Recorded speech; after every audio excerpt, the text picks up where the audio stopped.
not even mic'd. Yeah. God damn it. You're not mic'd either. This is good. Yeah. Good evening, everybody. Do your start like you like. You like to do the start. Do it. I do? Yeah, do it. Okay, this is me doing Don't the start. fuck it up. Oh, god damn it. Oh, the pressure. Hi, welcome to Wrestling on the Rocks. I'm Eric, this is Marsh, and that's You're Kevin. a clump. Fuck. Damn it. God, Do that. such a fucking chud. Why am I here? I don't know. I got you here. I wouldn't hire me. But we're going to be talking about wrestling tonight. Raw and SmackDown. Hells yeah. Oh, shit's empty. Yeah. I'm gonna start off. I'm gonna have more of my Kirkland Scotch. The only bottle we've not gone through tonight. I know. Is that a I'm been challenge? told not to. Challenge accepted. Yeah. That'll last me a while. You want whiskey or... Yeah, I'll take Going with the vodka. some vodka. Vodka lime. Yep. Why are you proving he's got lime? Just like... All right. Sorry we got in a little late. Technical difficulties. Oh, sweet. I've never gotten that notification before. Crazy storm. We are having an absolutely crazy storm here, actually. Flash floods and the like. My work had a big power outage for a second. Oh, nice. Pretty cool. Then we found water leaking into a power strip that's plugged into the main grid. And we're like, this is good. This is good. So, What prompted that? Just like clone powers out. Let's look at everything. yeah, pretty much. Yeah. Let's see. Cheers. Just. Cheers. Just. That's 2 weeks in a row where you like cheers me initially without giving me shit. That's weird. Well, you haven't fucked up yet. That's why you take the cheers as early as you can. Fair. Just start it The like night this. is Like, young. I gotta move this. This was actually much better positioned before. It's rearranging the set, guys. Buff Earl Hebner. Yeah, they made Earl Hebner fucking huge, dude. It's ridiculous. He's bigger than the Bret Hart. And he's all Yeah. fucking jacked like Hogan. I don't get it. Now you understand why he could screw Brett. Is that the Yeah. TNA one? Yeah, that's TNA Hebner. That's AEW Hebner. Yeah. There you go. Apparently, Wait, they made TNA action figure? they did. Yeah. They did actually. There's a really cool Sting one where he's like the Joker. Huh. Son of a bitch.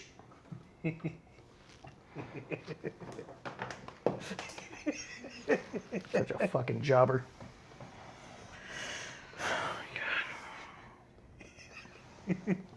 How's that? How we looking, guys? How we doing? We ready? Are you ready to get started? Let's get started, guys. Are we gonna do it? Let's go live. Woo! We ready to go live? Anyone ready to go live? How do I I think I'm ready now. You ready now? We got hit with one of those storms on Monday, Stackhouse said. Nice. Yeah, we're getting a Stackhouse storm out here. Gonna murder us through a table. Yeah. Murder Crushing us. drop. Have you done the podcast yet, Stackhouse? Yeah, that was WrestleWatch. Yeah, if you did it, send us the link. Put the link in the chat. Otherwise, when you do it, I want the link. I'll tell you that much. Let's see. We are going to talk about Raw, Sucks. AEW. Oh, Whoa. He's gonna look like fucking Vader when I put these on my caps. yeah.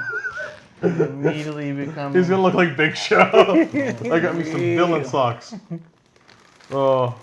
It's made for someone with calves that are tiny and normal sized. There'll be, Well, I thought the feet would balance. there'll be ankle socks for you. Because I got tiny Yeah. got size 8 feet more, size 11 shoes. Yeah. Hey, I don't.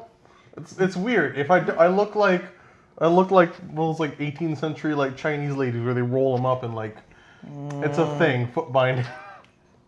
It doesn't make me sound better, but it's I'm a history. big fan of how you're saying I stuff thought they were today. Japanese.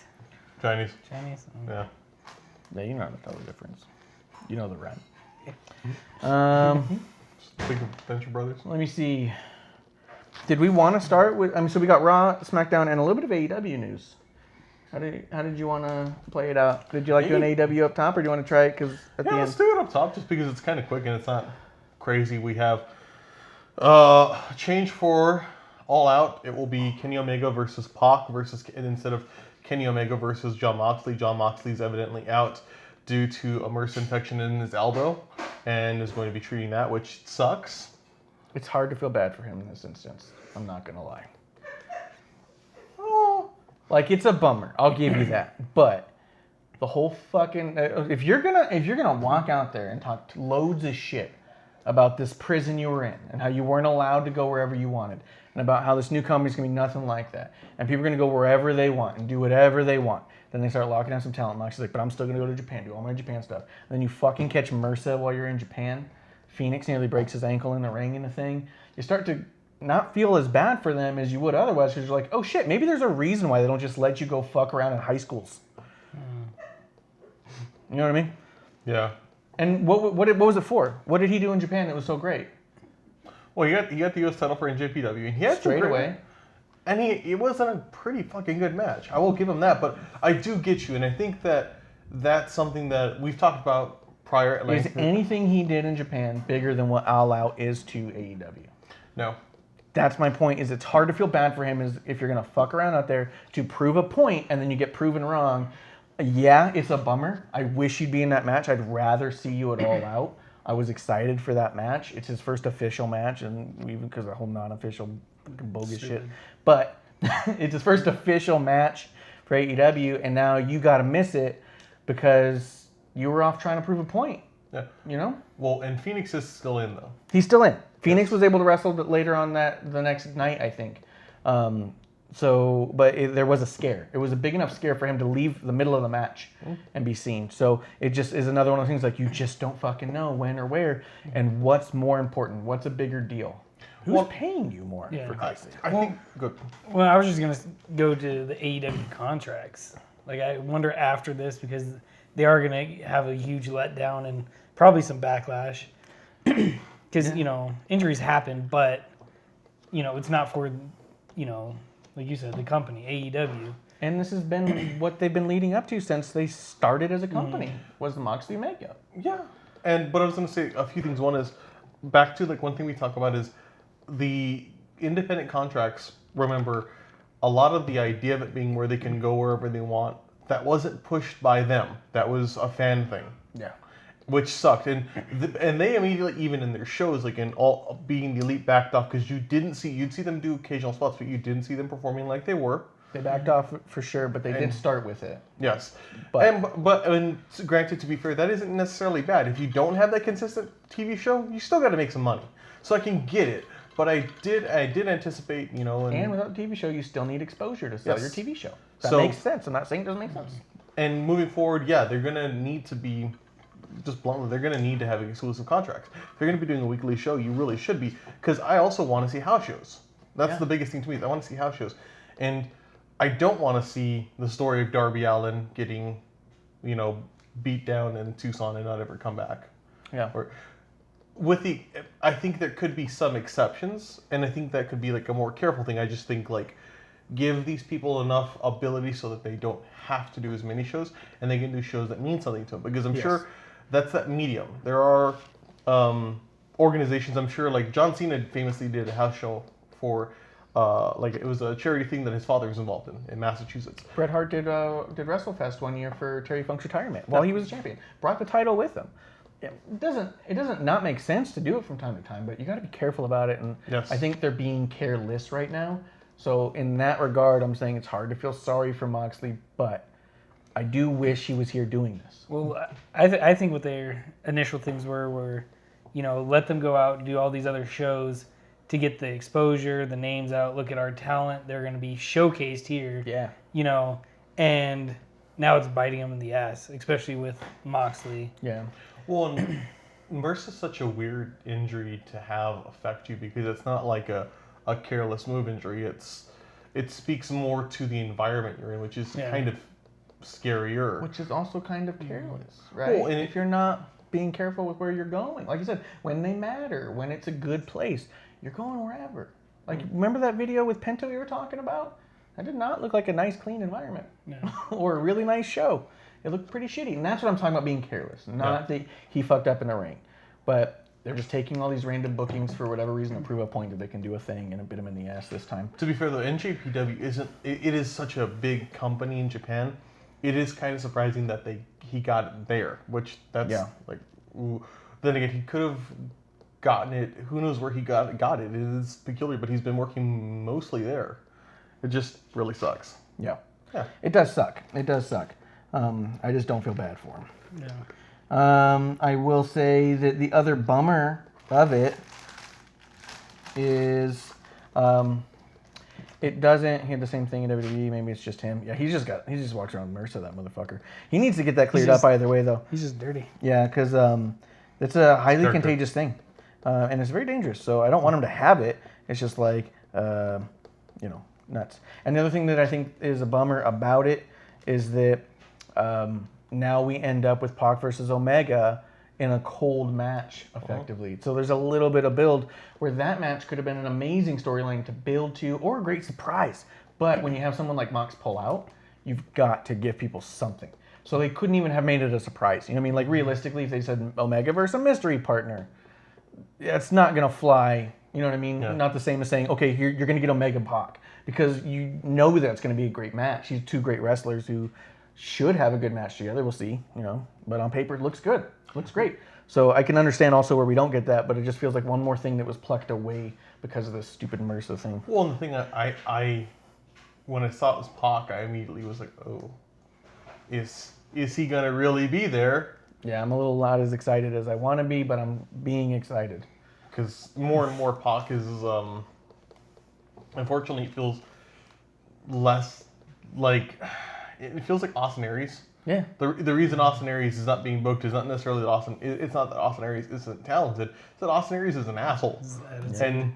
And you hear from people, and I think a thing maybe if I was any wrestler, it doesn't matter what promotion I'm with or what promotion I was, I would be very cautious in how I talk about other promotions. Oh yeah. Not that I can't be frustrated, but I wouldn't talk about it because you get a few chances where it's like, yeah, I can get that. That sucked. You can do that. But then After when a you go to while. TNA and it's like, we made you the champion a few times and you're still fucking pissed? Yeah.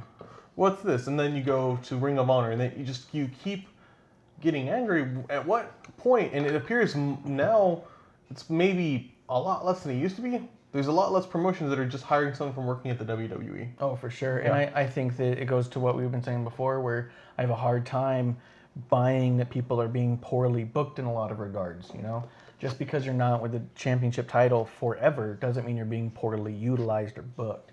You know what I mean? Like Dolph Ziggler. I think he's booked pretty great. He's on TV a fucking lot. Miz on TV a fucking lot. That doesn't mean... I think even Revival's booked pretty good.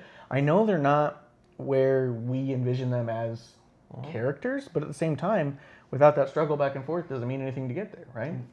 Without Kofi's 11 years prior, would his championship win mean as much? So I think that with someone like Austin Aries too, it's like, what's going to make you happy, dude? You having the title and never losing a match ever? Is that what it takes? Because that's not fun for anyone to watch. You know what I mean? Those reigns only last so long before people just get tired of that. Give him the Austin Aries title. Yeah. I'm never defending this. This is yours. Yeah. Yeah, never have a championship match. I think something that can be both frustrating to us, but also really cool when you see it done right is you want certain people to be a champion. You want them to hold the belt. You want them to be booked really high. But you got to appreciate, hey, they're on TV, and that's pretty amazing. Yeah. I mean, there are certain examples. Like I really want to see Sami Zayn in a match. I miss Sami Zayn in matches and not being a mouthpiece. He's a great mouthpiece, but Yeah, we'll get to that for sure. But I definitely agree. I do think that was there another match that got changed on that? It took me till yesterday to realize Cody's going against Sean Spears. I was like, why is Cody not in a match at all out? It doesn't make any fucking sense. And I realized that he is in a match, and that's what they've been building towards. yeah, but it's not one that you give a shit about. Yeah. Hey, it's Ronnie. What's up, Ronnie? So, in being the elite, Omega did cut a promo on Moxley about being careless and unprofessional, and saying he could give a shit less if Moxley ever makes it to AEW, and then talk shit about how Moxley largely did poorly in Japan. he was like, yeah, you had a couple good matches in G1, but I won it the first time I went through it. Yeah. You know, and he was just like, he's like, and he even kind of brought that up. He was like, what for? What was all this for? Which is why I thought this promo was great. And like, he's throwing out that narrative too, the kind of like what I was even feeling at the time, and I already have expressed. It's kind of like, why did you put that much risk on yourself and that much stress on yourself when you had all this other stuff to build to, right? And he kind of goes into that too. You know, you're not doing good in Japan, and what for? And I thought Kenny did awesome in that. I think something Kenny could have also done that would have been really cool that I thought of with Moxley and Jericho is you're really coming in off the backs of people who put in a lot more work than you. Yeah. The whole reason that you're booked as high in this card in these awesome spots, because, yeah, they'll pull WWE talent in, but you got to be a pretty amazing WWE talent for them to do something like Brock Lesnar, Kurt Angle, Bill Goldberg had these matches that were way high in cards, but it's because they were Brock Lesnar, Kurt Angle, Bill Goldberg. Yeah. I thought it was just because he was associated with Roman. But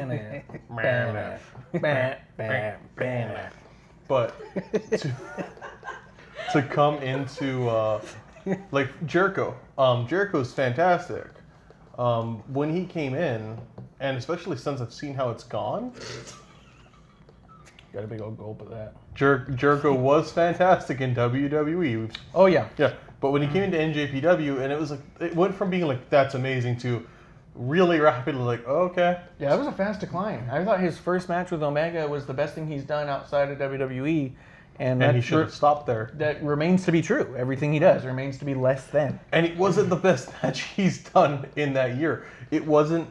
I don't. Their match. I thought Kenny and Jericho 1 was pretty fucking fantastic. It was, but I think to me what it was, I was thinking of Kenny and Okada is a fan, like that was the last Wrestle Kingdom. Because Kenny. Blew that out. Oh yeah, and Kenny and Okada worked together so goddamn well. So it was like, okay. And it kind of like I don't know. Part of me felt like it didn't make Jericho look strong. It made Jericho. It was a place that he got to explore, but it didn't work with his style. So in some ways, he looked not like Jericho. Which, granted, he's probably trying to not look like Jericho. Yeah. But it didn't, to me, work as well. Now, yeah, it's the best match he's had since getting out of WWE because his matches out of WWE have really not been great to me. And I've said this over and over again. He went from being my favorite wrestler ever to I kind of want him to retire or change things up massively. Yeah. But I'd rather you not do this to my memory. yeah, when John Moxley coming in too, and it was kind of funny watching John Moxley go against Juice Robinson, and go immediately over Juice Robinson, who is way over in Japan and built that up himself. He's one of those people like Omega where he worked his ass off, built up, and got over in a foreign country with a foreign crowd, and it kind of felt weird that they immediately put Moxley over. Yeah. I know that maybe that's the only thing you can do because you only have so much time with this talent, so you have to do it, and that's something, but... Which also was pointless for him as far as an AEW career goes. Yeah. It's not like he showed up with a title or they even referenced it ever. I might tell someone, hey, I know you want to work, hold off, and we'll bring you in later. Or we'll bring you in awesome matches away from everyone. Like, it'd be cool if in NJPW we had you and Kenny Omega in here. If we're going to bring you in for one, we'll bring someone else in for one. Yeah. Rather than doing this. Yeah, I don't think it's played out great. And now we got to wait on Moxley. We'll see how that goes. I do think the nice bit is there's a possibility of building this over TV now. But at that point, it's going to feel a little bit like... I mean, I don't know. I guess we'll see how they play it out. It's either going to be, like, dead in the water as soon as they start trying to push it on TV, or it's going to kind of reinvigorate everybody on it. So we'll see how they play it out. I think that is something that could be very good. It could be. It could be, and I hope it is. Because that feud, I feel like being built up over the internet might have thrown away a lot of what that feud could have been. Yeah, for sure. The other thing that happened in AEW that was big was Tony Schiavone got confirmed, signed by them. Although the understanding is it's not necessarily that he's going to be part of a three-man booth now of Tony Jr. and Excalibur like originally thought. He will be doing some sit-ins and be doing some producing, but he still has to do all the sports things that he's doing, and as well as MLW. His contract with AEW does not even remotely exclusive for him. So I think that means he's just going to be popping up from time to time and maybe helping the guys through the headset in the back. I think that would be really good. I think that's fucking smart. I think that's probably been the biggest problem they've had. I even mentioned it before was JR is sitting at the table with them and can't get them to say what he needs them to say, I feel like he'd be better utilized if he was in their ear. Tony Schiavone, next best thing. Yeah. I mean, like having JR up front and Schiavone in the back saying, guys, this is where he's Yeah. fucking taking you. Like that might Go be, with it. yeah, you know. So that could be pretty great. Get your head out of your asses. Although when the rumor was that it was going to be JR Tony and Excalibur, I did think that that was a little counterintuitive with JR being there to teach everyone. I was like, well, if they put JR and Schiavone there, no one's teaching anybody. And that's not really the fresh sound they said they're looking for if it's exactly like WCW in Midwest or Mid-South. You know what I mean? I was like, so I was a little bummed by it, but I was also excited by it because I really like Tony Schiavone. I mean, it got me more excited after this week's shows. Because there's a few...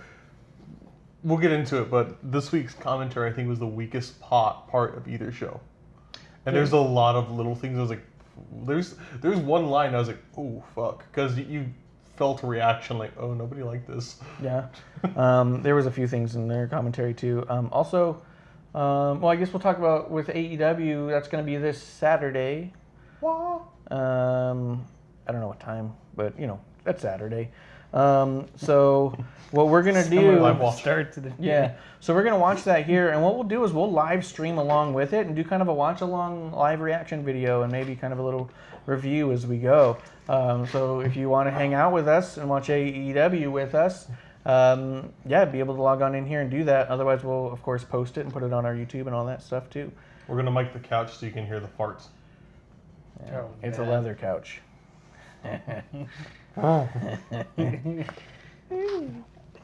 Let's see. Ronnie's not going to watch All Out. If you like, though, you can watch us watch it. So, Grab a beer. Sit We're along free. with us. yeah. Let's see. So, and we'll be telling you what's going on. We'll call it live. This guy hit that guy. Yeah. Punching him. He's punching him. The guy Actually, in the white trunks. I'm going to be honest with you. It's difficult to know who's who the way that they commentate. Yeah. They don't do a whole lot of this is who you're watching. Yeah. Let's try and do better. Because I was thinking, like, if we don't do this well, it's gonna be like when you watch a bad like anything on like radio commentary. It's like they're up one. Who? Yeah. He's got him on the top, and then he dropped the other one. What? Like when you're watching like a football game and you're going by like quarterback names for college and like I don't know who they are. Yeah. Are we gonna do the buy-in? Are we gonna watch the buy-in? No, I mean, are we gonna do the watch-along For the buy-in? Yeah. I figured we would, because we're gonna have it on. It'd probably be a little less formal. Probably still be moving around and getting snacks ready. Yeah. One thing that I wanted to mention about the commentary is Corey Graves did an interview with Sean Mooney. Primetime with Sean Mooney. Good podcast. It's our dude. Our Sean Duty. Yeah. Mooney the Duty. Irish. Let's see. Don't spot. What? No, what are you talking There's about? one like professional person in wrestling who really kind of likes you. Yeah. Don't ruin that. Yeah. Well, sort of too. So Sean Mooney did a really good interview with Corey Graves. I will say that the Q&A, which is only available to the Patreon members, so maybe become Patreon member, was actually way better than the interview in and of itself because Corey started opening up in a different way he did than during the interview. One thing he did mention was he mentioned the idea of that he misses NXT commentating because it said it's a different format. He goes, there, it's wrestling and you're calling a wrestling match. He goes, as we keep being told by our boss, we're not calling radio. So we're told to push storylines and not talk about the action in the ring more and more. And I thought that was a pretty cool insight to give because I've been really hard on them in general. Yeah, I said it. About not calling the action in the ring and how annoying I find that. I still find it annoying, but at least I know it's coming from up top and not from a lack of desire from the people because you can't tell your boss what to do. Your boss tells you what to do. That's just the way that it goes.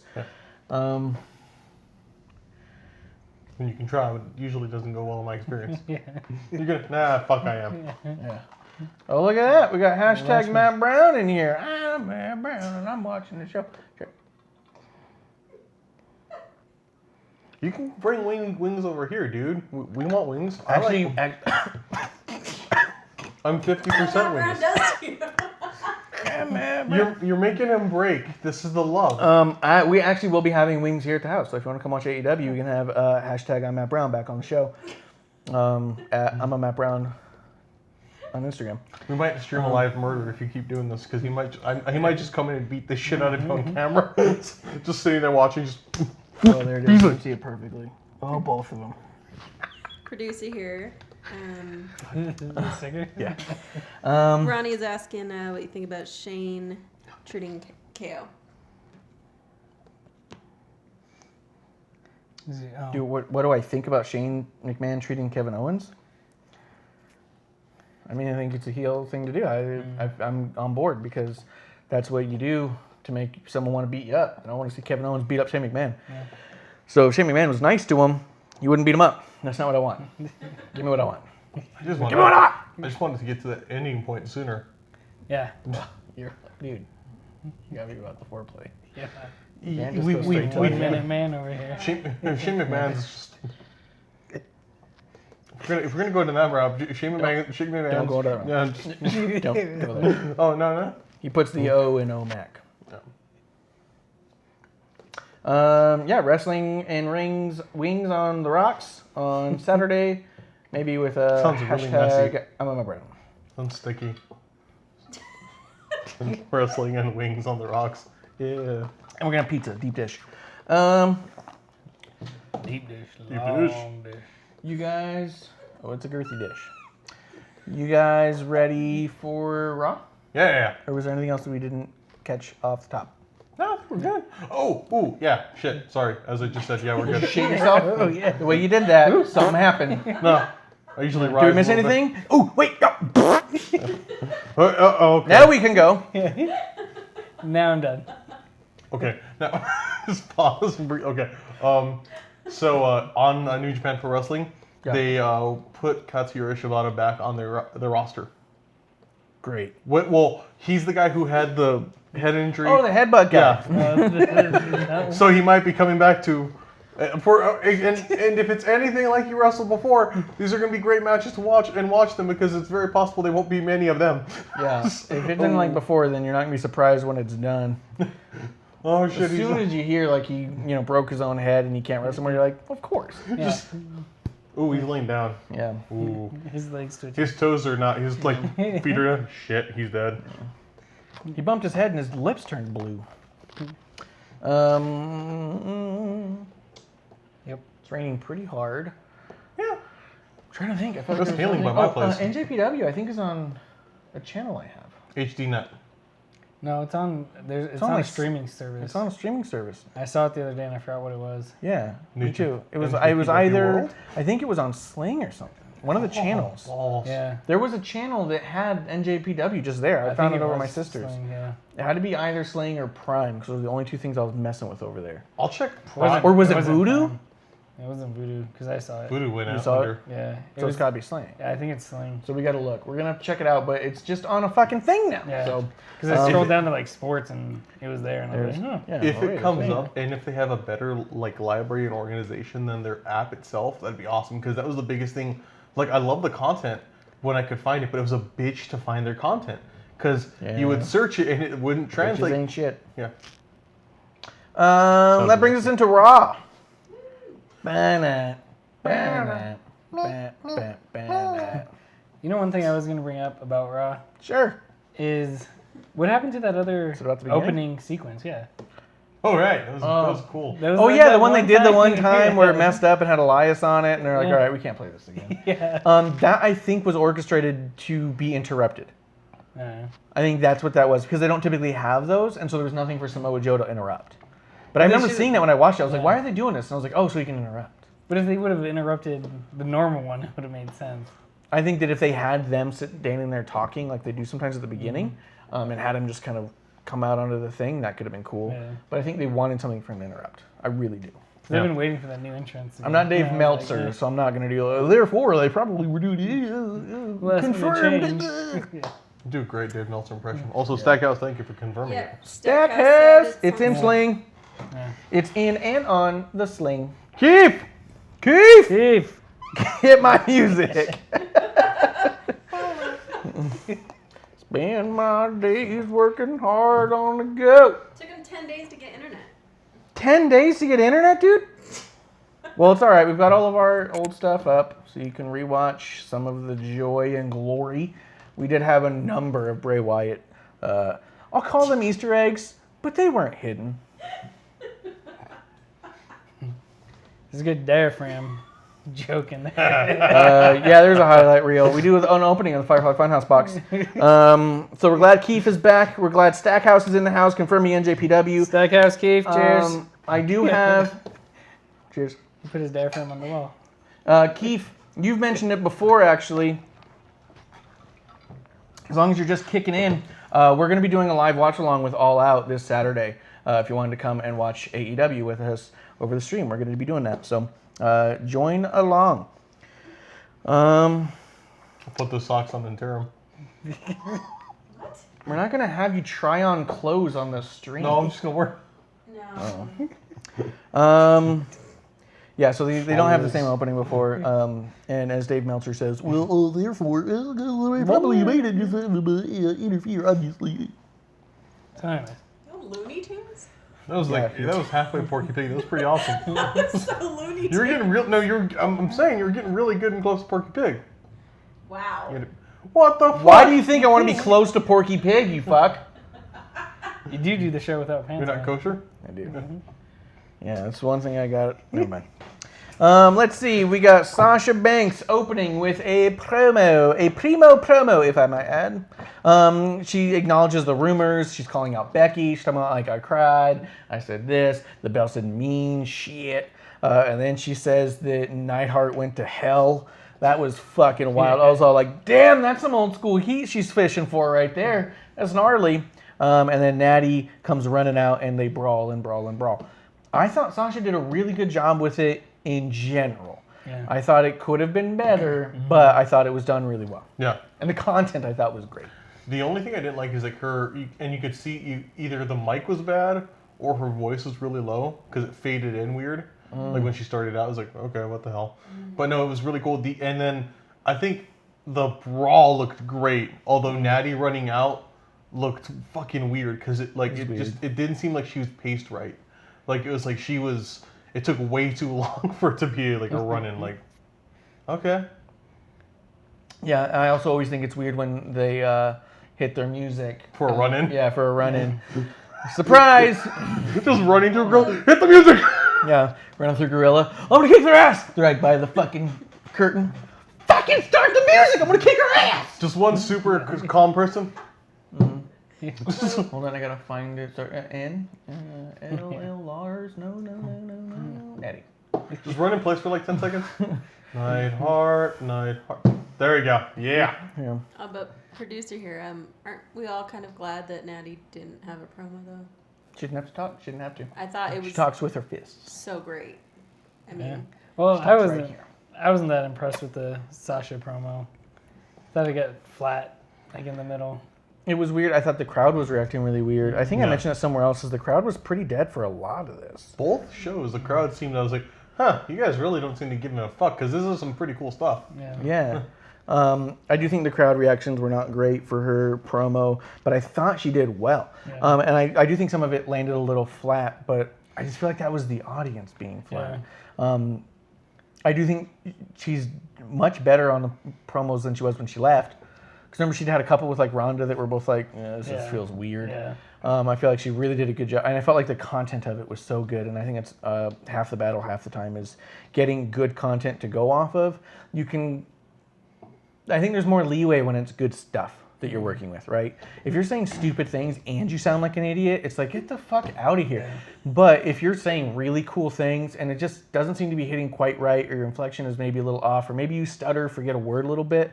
I mean, Austin stuttered and forgot words from time to time. Like, Braun Strowman. Yeah. Oh god. what the fuck? He only had 3 words. Yeah, they've Get limited him. hands these. Shit. Go. Hands. Fuck. get these fingers. Lick my fingertips. Damn it. I'm gonna fist. What?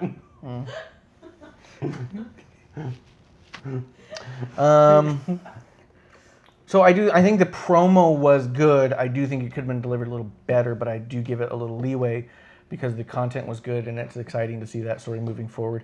And her hitting two birds with one stone. I'll fuck up Natty and I don't give a shit about you, Becky. Let's fucking do this. I was like, sweet. Good job. I think if they did this in like, I know that they don't plan things based on their touring. If this was going along Canada, like after SummerSlam, they went through other cities in Canada, this would land way hotter. You know what I mean? This would get way more of a reaction in Canada. Because, Okay. well, I mean, I'm just saying, like, if you want to, like, have the crowd react like crazy for this, talking shit about Neidhart in Canada would do way better. Nope. She tried that. Yeah, it didn't work. She beat the shit out of Natty in Canada and they said, thank you, Sasha. All right. Yeah, but there's reaction.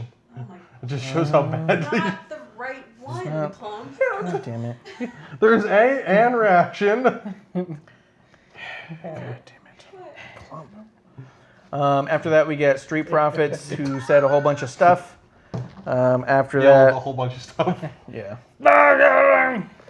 I honest to God feel like they've overworn their short little welcome that I had for them. I think so. When they announced that NXT was going to USA, I was like, oh, that's why fucking Street Profits are on everything. It's purely so they can build this in. I agree. Yeah, and it's fucking awful. It is overused their welcome. They could do other things with them. It's just, Or they could do less things with them. yeah, That would be better. they do they can do decent promos when done when used right, and it's like there's enough. You don't have them on once a month. Yeah, when they're not yelling, I think they're all right. Yes. Yeah. You know, They like, yell we so much. got the smoke. We got the smoke. You like that bit? It's You like the corny. smoke bit? It's corny, but it's hilarious. And the But dude's always it just- fucking drunk and high and Yeah. falling asleep and all that. I hate Yeah. that shit. Everything's fam. Hey, fam. Fam. But Trying to I sell also thi- headbands. I also think that they need to be in a match. Let the Viking Raiders just go to town on them and Oh, that'd be people hilarious. rape and pillage them. Yeah. I do think they're there to Maybe get a fan notoriety on knows NXT. one. Yeah. I do think that the idea being that when someone tunes into NXT and sees the NXT champions, or to be seeing Raw, and be like, I want to see more of these guys. Well, you're fucking in luck. Tune in Wednesday. Matter of fact, they defended their titles today. Was it successful or not successful? Somebody look it up. I'll look it up. You're such a piece of shit. I'm also going to look up if Betty White's dead or not.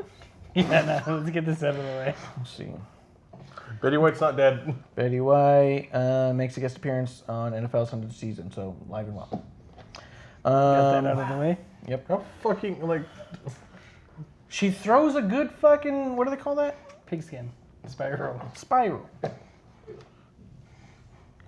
Yeah. I think if you put her, I think putting her on, you'd be like, wow, John Madden's really You not doing jumped great. on pigskin, though. She throws a good pigskin. Spiral. See, we'd be good at charades together. Yeah. I just walk out there. Spiral! Fuck yes. Excalibur on charades. Yeah. Let's see. Is 828? Duh. See? All right. Io Shirai versus Cammy Fields.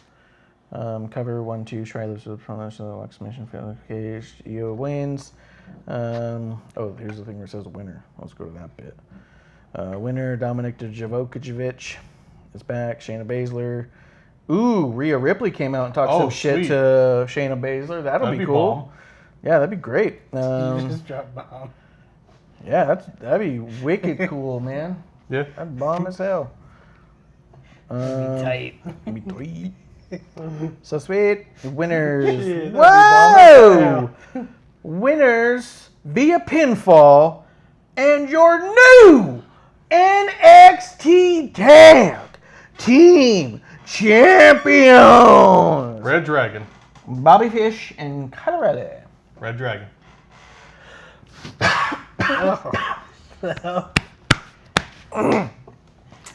Spit something on me? Something I need in an my ice mouth. cube.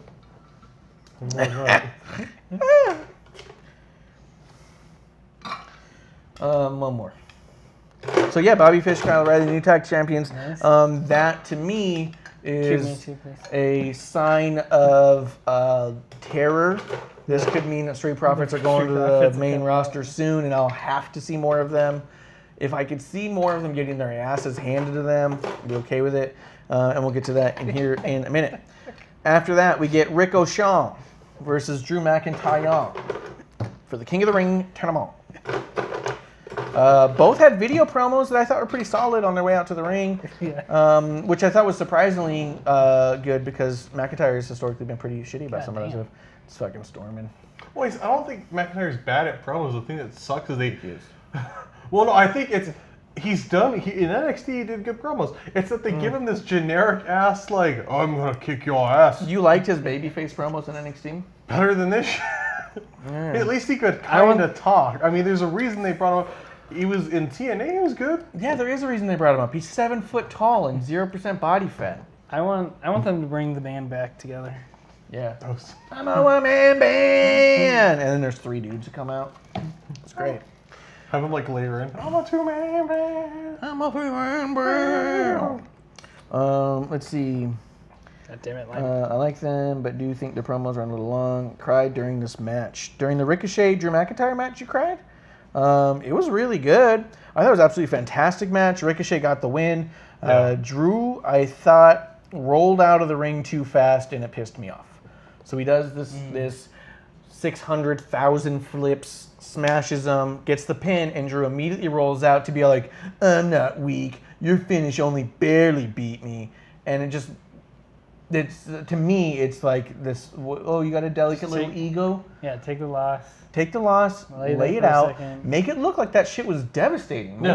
I think you look worse when you no-sell a finish than if you supersell that finish. Oh, yeah. Because if you're like, holy shit, that dude kicked my head off and I was out for like 3 minutes. I can't believe that fucking came out of nowhere. I'll never let that happen again.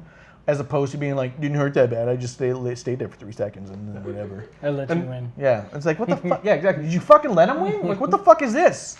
And for the dude whose finishing move is a kick that is designed from him slipping. Yeah. It looks cool, granted, but it is a fuck up that it actually looks really cool. For what? The Claymore kick that's a fuck up. Oh, yeah. No, it's because his leather pants were so tight that when he went to go do a big boot, his other leg came up with him, and he's like, oh, God. I think he knocked himself out on the first one. Yeah. But like, what I mean is like, everyone sells it like murder, which is cool, but it effectively is a fuck up. Like when you, like, come on, we sell your fuck up, just sell another person's moves. Yeah, that's true. We sell your fuck up. Famous fuck ups that were great no sells. Becky getting punched in the face and no selling the fuck out of that. Yeah, that was awesome. Busted ass face. Famous fuck ups. Burning Hammer. That's not famous or a word. No, it's a finishing move out of Japan. It was a fuck up, and it's really like considered a really dangerous move because effectively you're spiking your opponent onto their fucking head. And it was, but it looks devastating as shit because it is just literally dude murder someone. And they've used it since, and it's like every time, like, oh, why would you do that? Because it's a torture rack drop, but under rotated, so they dropped like this. Yeah, why would you? Yeah, you're like, oh, he stabs him. It's pretty fucking intense because it's kind of dangerous. I murder him. Yeah. It looks. I mean, it's a murder move. Keith, so tell us your thoughts about Ricochet versus Drew. If you cried during that match, was there something I missed that I should have got a little more out of, or was my view of it being a fantastic match enough? Let me know. After that, we got. I mean, was there anything else you guys want to say about the match? No. Oh, that was a really good match. I was King really of the happy Ring that moving around. Yeah, I'm happy that I was a bit nervous because I thought Drew was going to be one of the people who went way late in this. So when I saw Drew versus Ricochet, I was like, I don't see Ricochet moving forward. Yeah, I'm just pissed off about the whole, like the layout of the format of it, if you will. Yeah, the week by week. Yeah. And then because I think they're gonna have the finals. I think. Yeah. It's gonna be one match. It's gonna be like, this is stupid. This isn't King of the Ring. It's not King of the Ring. Yeah, you won a few matches in a row. Even Michael Cole fucked up when what was it? I think it was right after the first match with Samoa Joe, and he goes, "Well, there's no rest for the wicked because he's gonna face the winner of next week's match the week after that." Yeah. And I was like, "That's 2 weeks off, you fuck." That's 100% rest for the wicked. There's no rest for the wicked except for this bye week on a thing that we typically do in one fucking night. Yeah, I was like, what? Yeah, that made me mad. I was like, God damn it, Cole. Let's see. Feels like Ricochet moves too fast and doesn't really sell much here unless Drew throws him 5 feet in the air. Really? Also was rooting for Drew to win, but I'm a Drew mark. I actually think Ricochet is one of the greatest sellers in the company right now. Producer definitely agrees. I won't say it mean. No, we mean to Keith. Yeah. That was harsh the way you said that. You're coming No, down on him no, like he's I'm in just trouble. sorry. Keith, you're not in Sorry, trouble. Keith. Keith, I like you. No, I'm just thinking because every time Ricochet gets hit, he almost oversells so much you think he's dying. And Yeah, I his kind eyes of, like roll in the back of his head, and he's like, Yeah. I mean, I laugh, but I think it's great at the yeah. same time. And like he's also trying to like sit himself up because he's like, ugh. And then they always have to like grab him by his head and slam him back down to pin him because he's like selling so hard. They're like, I gotta fucking pin you, you idiot. Yeah, see, Keith thinks he's got heat of the producer. I don't know what happened there, man. Like, that was crazy. Jeez. Yeah. Keith, we like you. The three of us do. That was harsh. Don't worry about her. Yeah. It's all good. He's like, I don't think he sells really well. Producer's all like, well, you're a fucking idiot. Why don't you shut your stupid face? And I was like, fuck, That's man, what I heard. Yeah, that was crazy. And we're gonna see like he's like suddenly banned or something. I'm like, what happened to Keith? Like, well, he said a thing about Ricochet. I wasn't having it. Shut him Oh down. my god. Only because it He's was got another Ricochet. point, producer. Do you want to knock him Oh, down? during his offense, he doesn't seem to sell a bunch. Yeah, I guess. Well, his offense is so fucking different. fast, too. Yes, and it's something more. I don't know if he can pause for impact because it's based on quickness. It wouldn't let him be as fluid and amazing if he if he didn't keep moving fast. Yeah, I think he has to because when I watch his wrestling, I feel like, oh, he cried because McIntyre lost. That's funny. What's neat about Ricochet's movements is they're all accounted for. Every movement he has, everything he does, is for a purpose. His character more or less sees where the person's gonna be and is able to try and evade or gets caught in the way, getting ahead of himself. Like I feel like the character of Ricochet thinks faster than he moves, but can keep up with his thoughts half the time. So I feel like he doesn't have time to supercell during his offense. Yeah. But when he goes down fucking hard because his character's like blindsided because he thought he had this. He thought he was going to evade evade the move. You know, that's how I view him. Yeah. I do think one thing I like about him in terms of how he does sell, Yeah. compared to Roman, like he can sell. You can't compare this. I'm not, but I'm saying. Yeah, I We got, compare the two a not lot. we got this Lamborghini over there, but next to that Civic, Yeah. yeah. Well, I mean, like both Roman like oversells. We talk He about this, does. and like this is the thing is like Ricochet sells well. He doesn't look like a powerhouse, but he still puts in an offense. Whereas Roman, who's supposed to be this Lamborghini, gets his ass beat all match, and then like, oh, those last 30 seconds though, like. You could have done that. We talked about like you could have done that in the beginning. Why don't you do that Yeah, there? But just start with a spear then, dude. Yeah. Like, why is this? If that's all it takes every time, why are you getting the shit kicked out of you yeah, for so long? he could do like, I know he can't do flippy shit, but he could throw some goddamn punches or something to look like he's What was the in move? it. What was his finisher in NXT? Isn't that weird? Yeah. Almost like the blue thunder bomb that Sammy does. It was kind of something like that. Yeah, it was like I'm just gonna know it's in Champions. Is his finisher in there? was it like like a spinning razor's edge or something?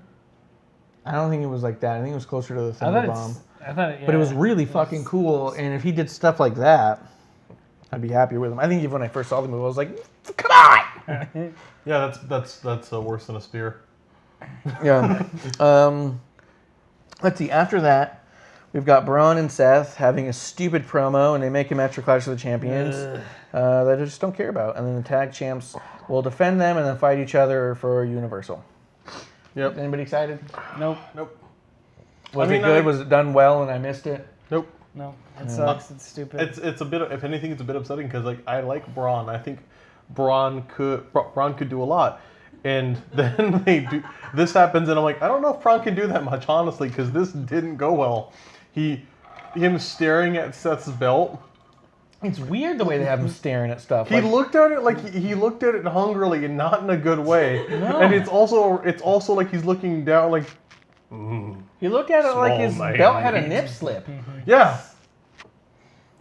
He looked at it like a Bite his 12-year-old seeing lip. porn. Yeah. Like, oh my. I see booby. And then Seth doesn't even play off it well. Are you staring at my nuts again? Like, Bro, that's what it kind of looked like. Yo, My bro, eyes are up here. come on, man. Come on. You know what? I will give you that title shot that I said I wouldn't give you for no fucking reason. Yeah. I'll do it now. But see, and then that's the other thing that just annoys me with Braun as a character right now. Is he's getting, 3 title shots for no reason. Yeah. The he's US, never the, earned US one. the tag, and now the Universal. For what? Yeah. The club even sort of brings it up because Yeah. why do we have to earn a title shot when they just literally asked for one? Yeah. No, and like, if this was Braun like a year ago, when Braun was booked as a powerhouse, I could see that. It's like, yeah, he just almost whipped everyone's ass in like a 5-person match. I could see him going in and being like, I'm taking that belt. And then see that. Keith and then, brings up a good point. Why doesn't he just take the belt and walk away? What's Seth really going to do about it? We watched Seth get his ass fucking dominated by Brock over and over again. Mm-hmm. Just walk away. Yeah. Yeah, no, it's. I mean, I don't know. It's not going to happen. Which the other thing that's stupid is in doing this, we know Braun's not going to win. Yeah. The what? And that- the Universal? Yeah, he's not going to. I know, which sucks because I think I'd actually like to see him with that title more so than Seth. He could. He's shown in the ring. He can be a very he's for someone who's so fucking new to this. He's very good at being fast, agile, and doing a lot. He could do a lot, and he's getting better and better. But he's so much better than he was 3 years ago. Yeah. And he's only been in 3 years, and I think it'd be interesting as hell. Unfortunately, especially since we're going into Clash of Champions, where no one's gonna fucking lose a belt, probably, especially not the 2 big ones. We know he's not, and it's gonna be another one of these feuds where Brock or Braun comes in, everyone's like, they build him out like he's gonna be some badass, and he loses.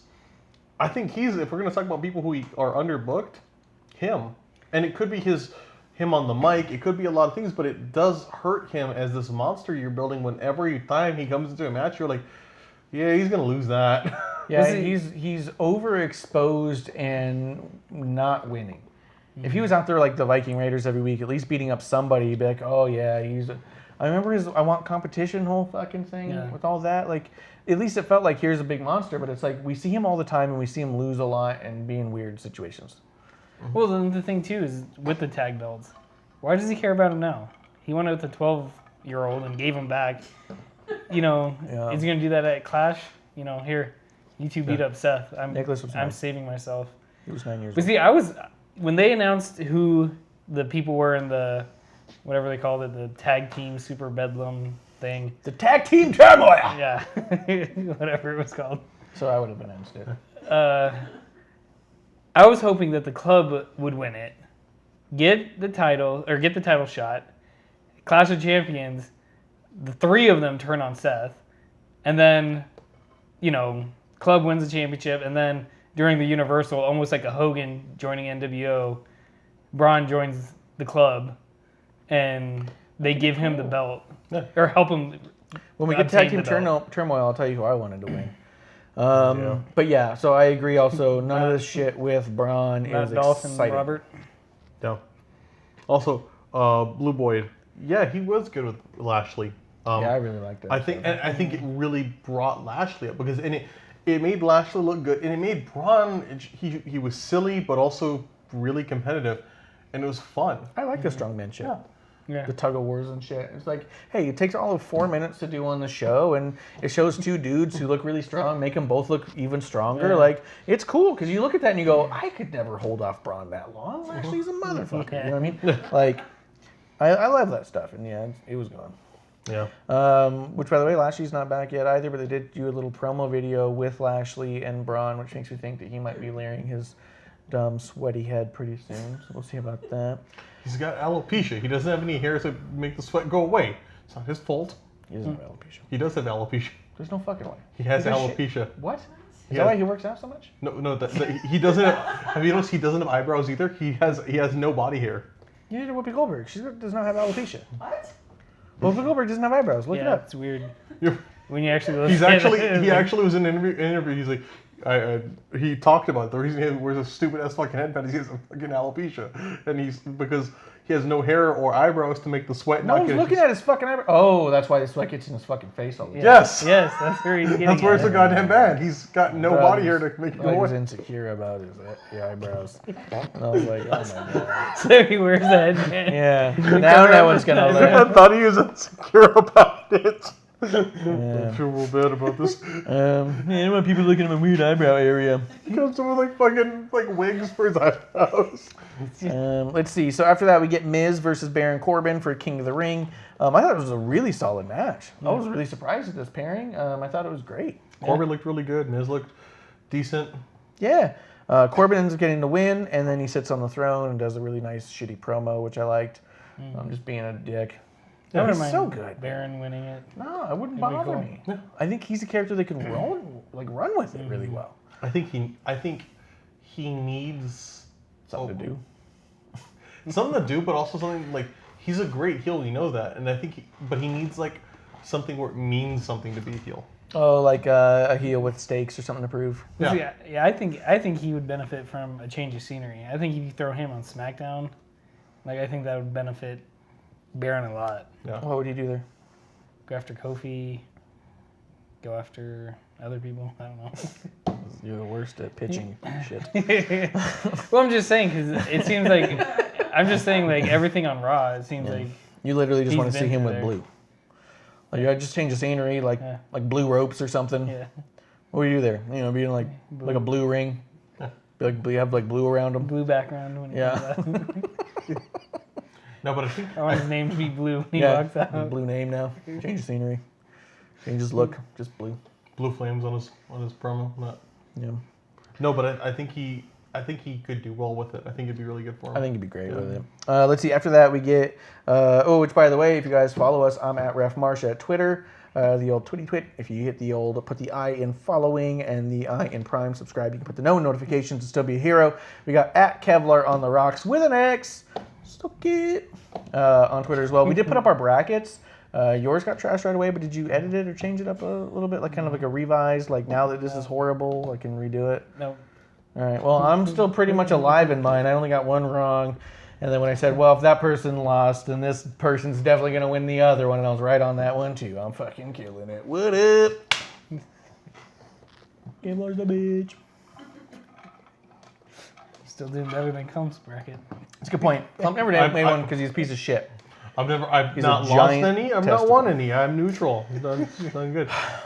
Such a fucking trash bag. I'm going to post up Should my bring my current bracket status. like filled out correctly. Like after it's over, here's my bracket. It's like a 96 bracket. You're like, Jake the Snake for the win? Yeah. What did you... You could have watched it even. I got it from my friends in Saudi Arabia. Yeah. Yokozuna to take it all. Let's see. So I'm going to post up there my bracket and where I'm at with it. It's kind of a revamp there. Kevlar's just going to post a frowny face because he's lost already. After that, we get Bailey versus Nikki Cross. I thought this was a great match and the best that Nikki's looked in a really long time. Even with her doing well with Alexa, I feel like she's been a little off. It seems like I've been saying since she got here.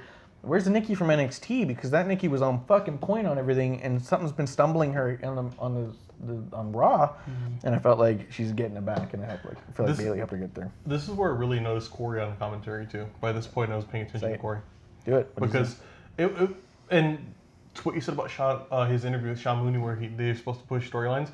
The storyline he's pushing is just that he fucking hates Renee and women. think? Yes. Because it was just like him, shut up, and it was like, fuck, calm down. And it got worse through this week. Like this week, I was kind of like, fuck, maybe you need a longer vacation, buddy. Because it was kind of just bad. It wasn't helping the match. It wasn't helping the show. It was just him and her being petty and competitive. And I say the her part because she was more just there.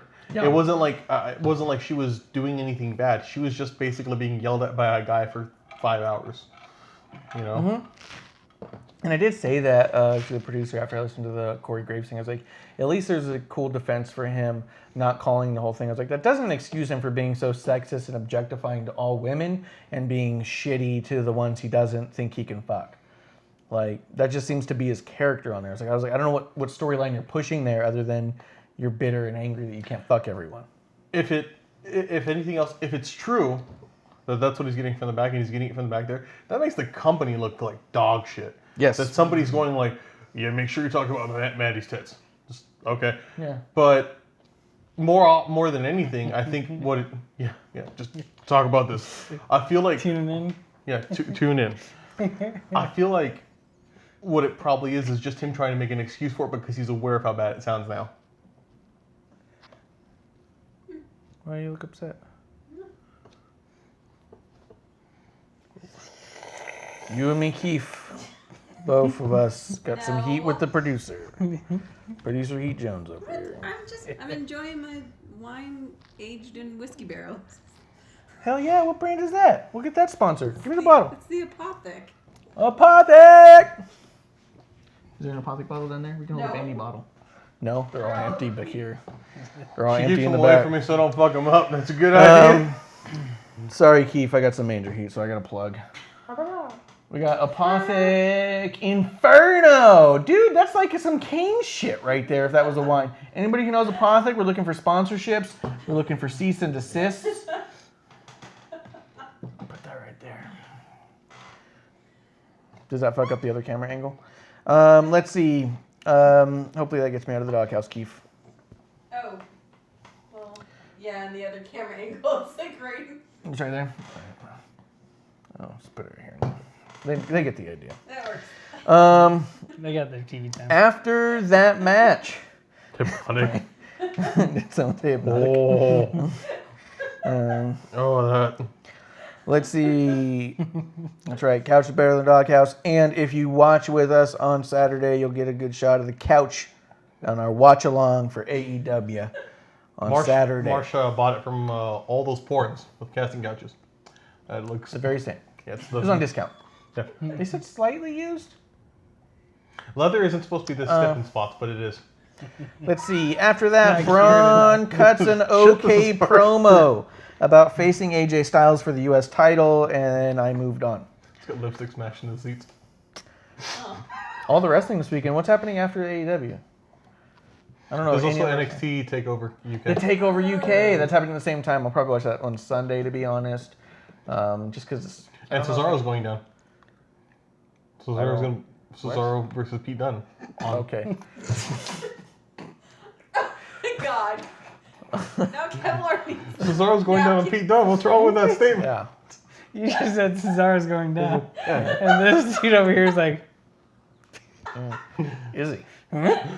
He just got What his happens braces. in UK? It's a different Also, kind of show. related, he just got his braces taken off. Oh. Wow. NJPW Royal Quest. There's a lot of king shit happening in wrestling. The Royal Quest is this weekend? How fucking what Royal Quest is. Who's your pick for the win of NJPW Royal Quest, Keith?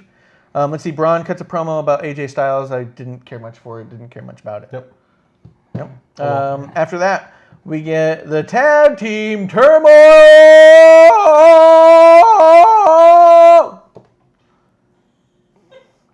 I wanted the Viking Raiders to go the whole way, and I wanted the club to be like the last team out there and then lose decisively to Viking Raiders and then get fucking pissed and jump them and then build into a Viking Raiders getting the titles off of Seth and Braun and then building into a club and Viking Raiders rivalry. I thought that would be magic, but that didn't fucking happen. Almost Yeah. did-ish. well, yeah, they set up for them to go at it for no reason. They did.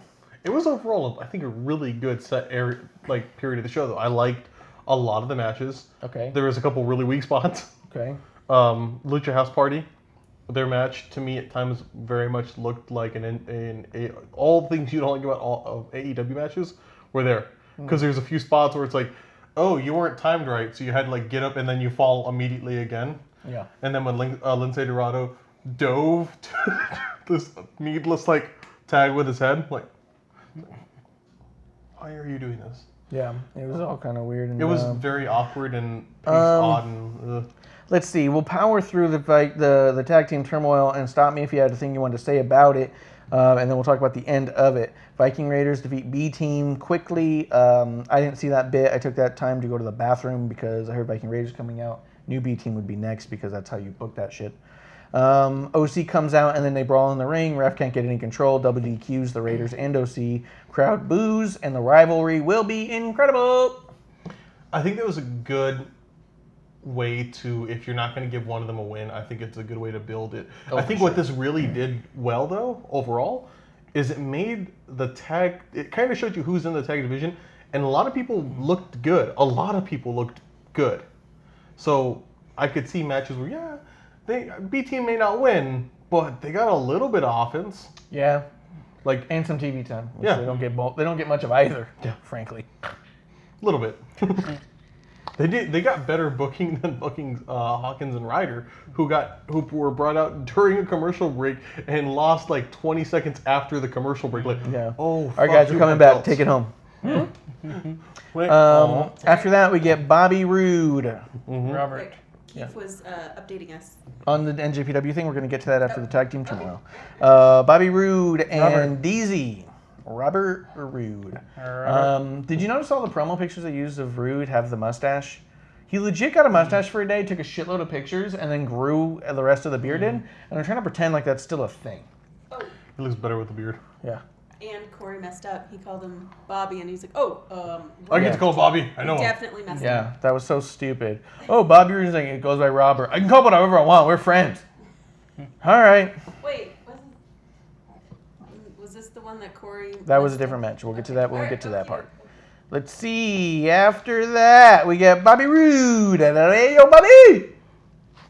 Hey, yo, Bobby! And DZ versus Lucha House Party. Roode and DZ get the win. Revival come out.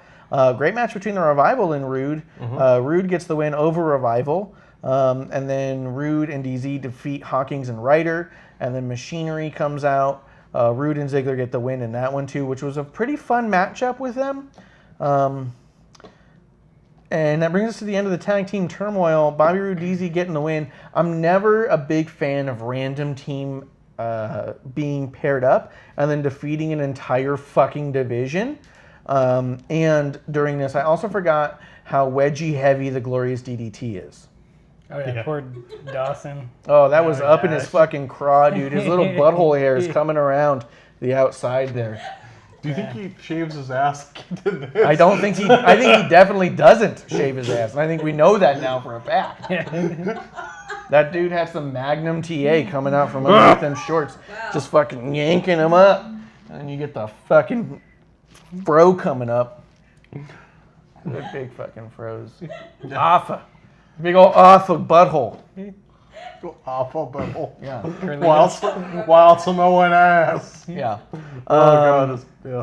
The other, Tucker, he had a massive fucking wedgie. You could see his shorts underneath. He's a big guy, so it's gonna be. Yeah. The thing I didn't like that Heavy Machinery and Dolph Ziggler and Rude were in the finals. Because at that point I was like, I really don't care. Yeah, it was hard to care, but I thought that they could make you care if some team like Heavy Machinery showed how good they are as a team.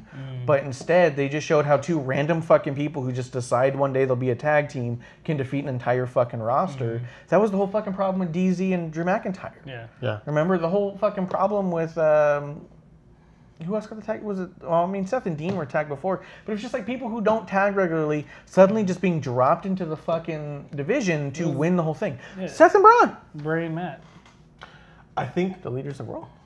Well, initially, yeah. They're- yeah. Well, you gotta start every tag team somewhere, and I think this could be good. My Because hope. that was like Sheamus and Cesaro too. The Yeah. other one, right? Well, they had a Yeah. really good. I liked their intro more than so many others. Where it was like, I'm gonna make you a tag team because we'd seen them together so much. Well, they had that 4 out of 7 or whatever it Yeah. was, and it was good.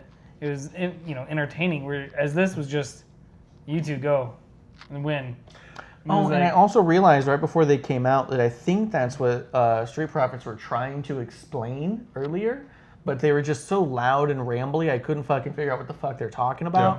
But I think it was that. I think they're trying to say like, oh, Rude and Ziggler are a team now, but because after they said that, I was all like, oh, I did hear them say something about Bobby Roode and Ziggler, but I couldn't figure out what the fuck they were trying to say. But yeah, it was there. Yeah. I think my hope is that if they do this, they stick Rude and Ziggler together for a long time and run with it, because they were good. I think they'll get better. They're two guys who Ziggler's been booked well recently. Rude hasn't, and I like Bobby Roode a lot. Yes. Robert Roode a lot. I think a tag team is all about chemistry in the ring and about partnership and knowing all about your partner. And I think when you have teams like Heavy Machinery and Revival, even Lucha House Party and B Team, Hawkins and Ryder, these are all former tag team champions.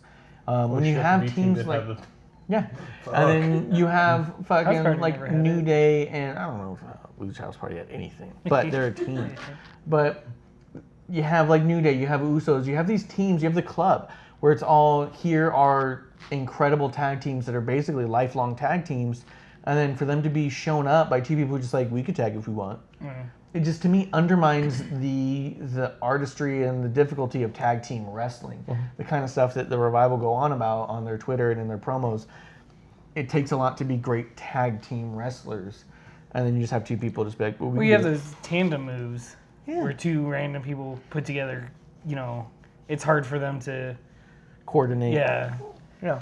I think this would look better, and they don't have the time for this. But if you're maybe instead of a King of the Ring, and like Clash of Champions, have a King of the Ring tag team tournament too, and have some random tags of random people. But that way you can have people build up like how the mixed match work. But have this be like a tournament where you have these people come up like a Dusty Classic, but have it be part of that Clash of Champions event. So the finals happen at it. So you could have multiple nights, but then someone who's new, like you could have these weird pairings. They're like, oh, that's weird, and watch them grow, have them develop a story together. Where they're like, why are we together? And then be like, this is working out. I think that'd be cool. Well, that was the not the club, the bar. Yeah, You know. and it worked out so well because Yeah. by the end of it, when they got to the pay-per-view, it's like they still were battling, but they're like, holy shit, we're good. Yeah. Yeah, and I think I think that was a great build. I think that could have made this better. I was happy with the pairing, but I think did building what them you as a guys- team would have been more important. Yeah, Have them lose this and then get mad they lost it. Mm-hmm. You know what I mean? And then have them go through and be like, hey, we got to prove ourselves. Hey, we did great though, right? We did great. Like we should be doing this more. You know what I mean? Like have a thing, as opposed to just being all like, oh yeah, we're already the best of all time. We just beat every other Raw tag team champion that they've had in the past 2 years. Yeah. Well, they immediately get a title shot, their first Yeah. or their second match together. Yeah. Really. And yeah, it just I think it shits on the tag team division. Why are the Usos not on? They're not Canada anymore. DUIs.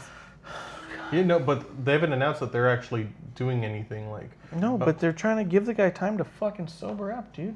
Yeah, well, okay, I get you, but You can't Sorry. just fucking go from that and be all like, you should be on TV, go for the tag title. no. I think that's a cool thing. That was I know it's a private thing, and I hope we find out more about it. And if that's the case, that'd be cool. My worry is I'd that like to see more personal photos from him as well. From a wrestling fan standpoint, yeah. Producer here would not like more personal. Yeah, 100%. I want to know more about what's going on with them. I think that not making a big to-do about it and writing them out is probably okay. yeah. I'll be excited when they're back. I'll be Yeah. excited as fuck. That's what I mean by that is like, I part of it's like I kind of want to know like what happened, but also I do get that it's probably for them to get into a better space. Yeah, I think rumor also is that's why Naomi's taking time off too. That makes a lot of sense. Yeah. Yeah. But that was what I meant. Is like more like, if we heard anything about them being out, which because sometimes they'll announce shit and you're like okay, or like some kayfabe reason.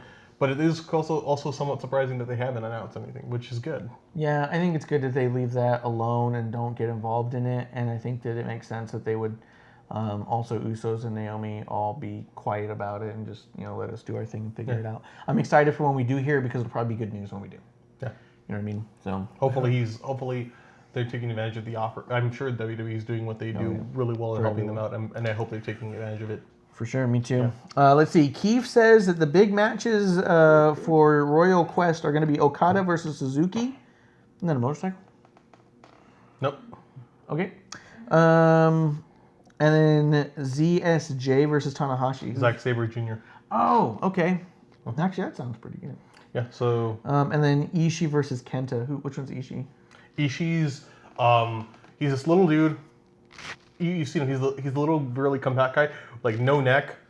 That he's not held the major belt, but he always puts on the fucking best matches. Like him, Stone Pitbull. the Stone Pitbull. Him and Kenny Omega for the U.S. Championship, but they were the finals. was fucking fantastic. Him in any match, he just looks good, and he's a good mix of brawler, but very technical because he's also a lot smaller than he looks. Yeah. He's 5'7". That's cool. Yeah, I mostly know them by their gimmicks because I don't watch enough to catch names, and I'm bad with names to begin with. So I'm all like, is it the guy who does the headbutts? Let's go with the pink hair on the side. Is this the dude who does the eye thing? Like, I'm always like, which gimmick is that? Because I know the gimmick, I don't know the guy's name. And then so Keith's picks are Okada to win, Zack Sabre to win, and Kenta. Isn't Zack Sabre Jr. AEW now? Did he not sign? He's in NJPW. Just full on. Yeah. Um, No, and it'll be cool because Kenta's I like Kenta. I like him in Bullet Club. I think it's a good space for him because he's a good heel. he's easy to hate. Yeah, I'm excited for it. Okada and Suzuki's always a fantastic match just because he's a 50-year-old angry asshole that fights like a 50-year-old angry asshole, and he looks so vicious. I think I know who you're talking about, actually. He's got weird shaped hair. Yeah. He always has little trunks. Yeah, they No look knee pads. No knee pads, and it looks like he's wearing like underwear and very short boots. Like they're not sneakers, but they're like Air Force One height, where they're just a little bit up. The high side. Yeah, they're like a high top, and so it's like Basketball shoes. And he does. He fights like fuck you, little dude. Like it's kind of like when an old man gets mad at a kid. The kid's like fuck you, old man, and the old man just like beats the shit out of the kid, and you're like, damn, dude. There'll be times where beat the because shit out of that kid. they'll have instead of referees, they'll have enforcers outside of the ring, which are they're young lions, which are they're NXT, and he'll go out there, and he'll be just beating the shit out of them after the match. That's funny. He's fucking great. And then his clothing line is done with Sanrio too.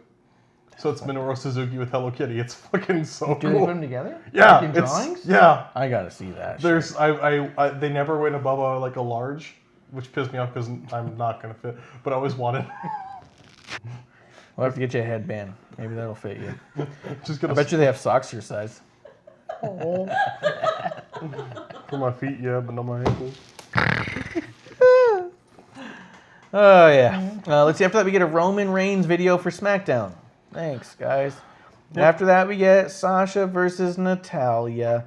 Sasha wins in what I believe to be a really good match between the two of them, with really great pacing, a really good story, but the crowd was strangely flat.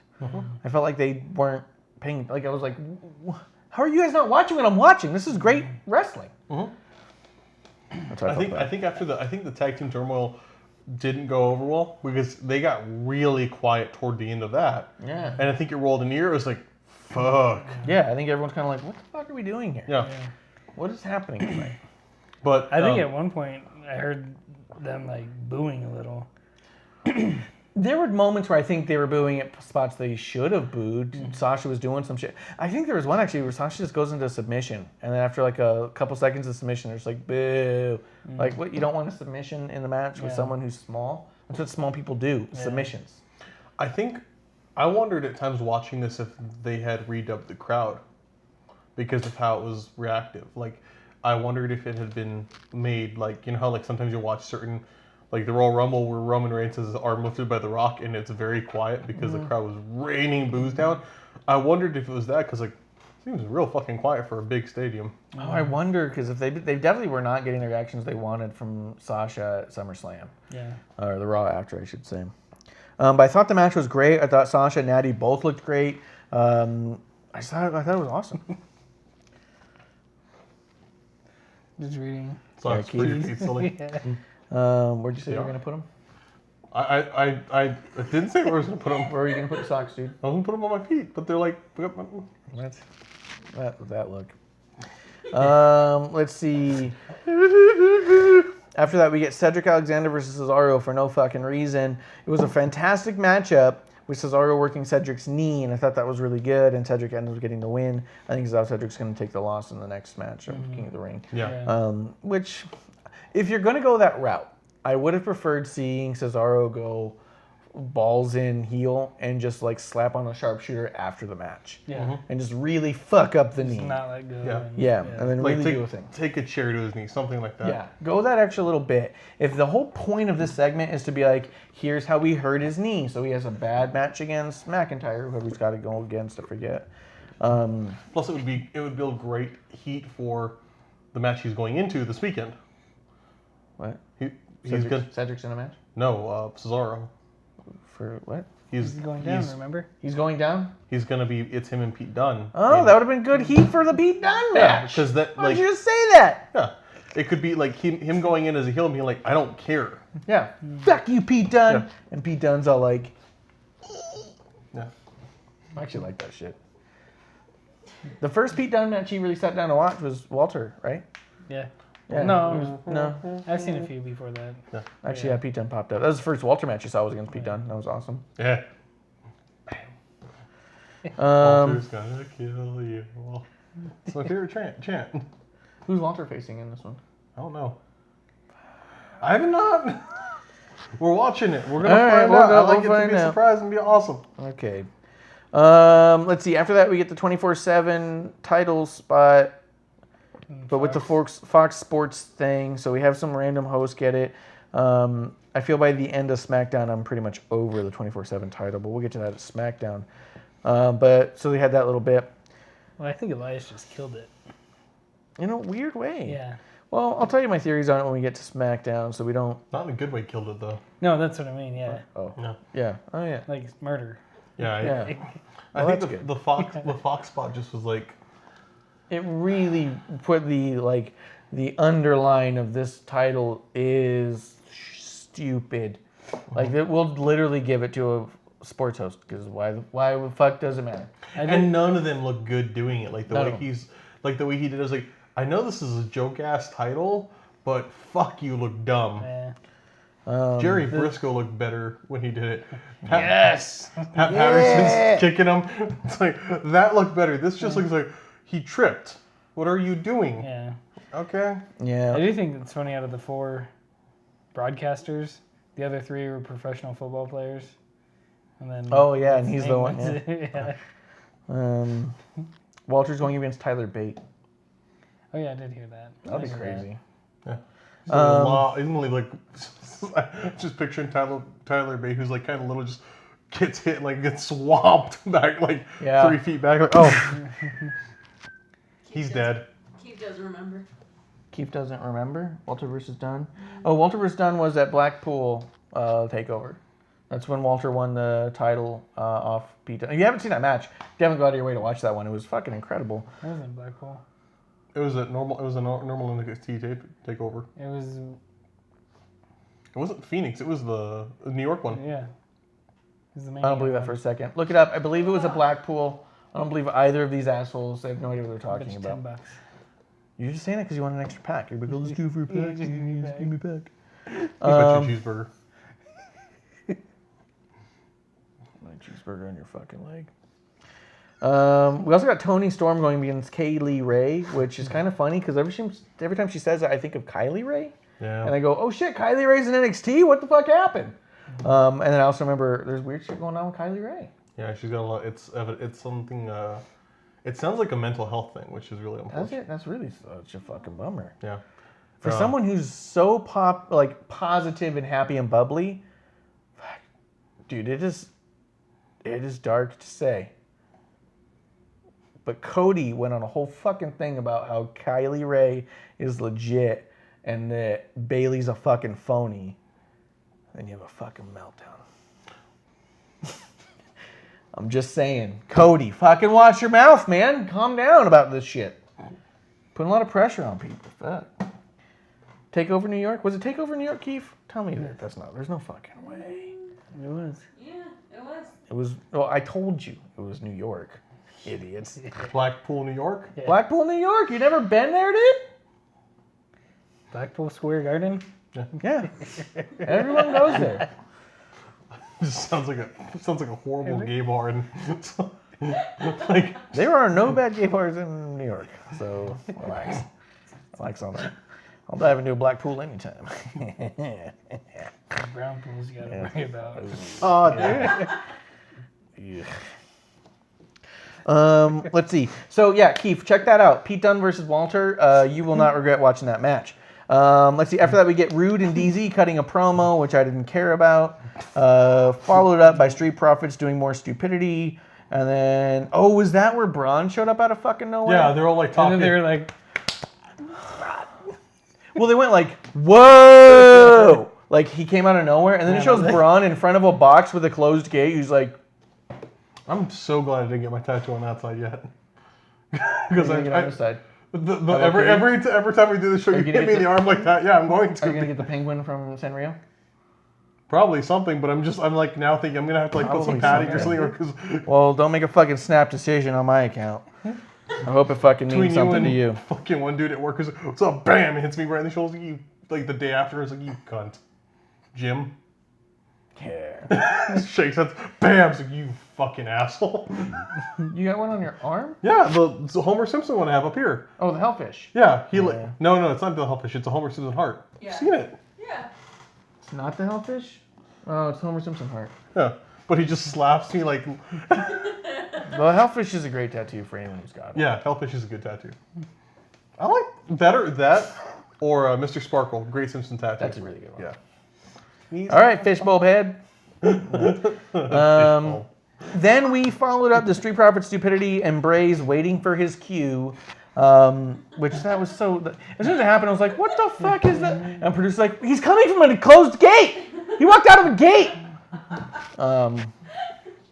So stupid. And then we get a Bray Wyatt video package of a bunch of like, if you haven't seen, this is who Bray is. living under a rug. Yeah, and it was fucking perfect because actually, if it was like your first time ever watching, yeah, you get it. Yeah. You can tell who he is, and you want more of that. They did an awesome job with that. At this point, I don't have any notes left, so I must have fallen asleep. But I believe after this was Braun versus AJ. Yeah.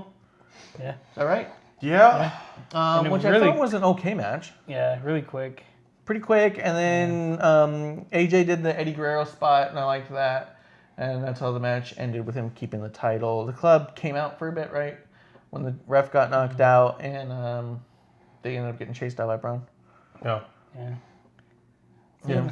Oh no, yeah, Braun just beat everyone up. Yeah, he just beats everyone up. I was trying to think if there's something else that happened there. Well, he then he grabs the chair, and then AJ, seeing the ref standing up, No, throws yeah, himself yeah. back. And then he's Yeah. like, just the way he laid himself out too, with his leg kind of up. Like, as soon as he hit it, I was like, oh, that's fucking Yeah. perfect. He did a really great job of it, and then the ref's all like, I heard it! And then fucking called it. It was so funny. I thought that was a really good spot, but other than that match that I was otherwise not too interested in. Not real big fan of Braun just dominating the club. I feel like the club, Yeah. I don't know what they're doing with the club, man. Yeah. Oh, other Braun thing. I talked last week about how I wanted to hear Braun not have his dumb, constipated, angry voice, and I like that he was using his normal voice. I want him to go back to constipated voice because Southern accent Braun is really annoying me. It's really weird. I just like the look of your belts. Yeah, I miss like I like the look. No, it's just like I like the look of your belt. You looking like You're gonna get these hands, and then I'm gonna get that belt. Would have been way better than him being like, "Oh, what a lovely belt buckle you have there. having me like a Sure Southern got a dandy pretty belt. You sure got a pretty belt, boy. coming out in a white cotton suit. Your lips look real soft, and that Biggest leather looks cotton supple." Oh my! Certainly is humid out here today. Oh, The leather of that belt looks supple and foldable. like the boys I have down at my Southern house, summer house. Speaking of which, Seth and Becky got engaged this weekend. Cheers to that. And Finn Balor got married. Let's go, Balor. Producer, can I have not? what? Can I have? Can I have He needs a drink? new drink. Oh. Yeah, I can choose that, but it really doesn't look great. Yes. Yeah. He spilled his third one. I didn't know you were I'm good at Um, this. but yeah, so Seth and Becky, as we close up on Raw, Seth and Becky are engaged to be married, and I think that's really cool. They both said in different interviews that they're not, they don't want to do anything with storyline about it. But I do think, watching the ride-along and such, I do think that they felt like, which if you haven't seen the ride-along, it was actually pretty fun. And really kind of funny, right? So you see Sarah Logan and the Viking Raiders in one car, and then you see Seth and Becky in the other car. And at the end of it, we're like, so Sarah and her husband clearly have great chemistry and are clearly in love with each other. And then you see the Becky Seth stuff, and you're like, felt a little weird. But I'm sure they're actually in love and they're a great couple, and it's probably weird when you have a fucking camera pointed at you. But All her, of that. Her husband's not in Viking Raiders. Yes. Oh, I was thinking Nikki Cross. Oh, Nikki Cross. Yeah. Yeah, there's a number of Vikings out there when you really break it down.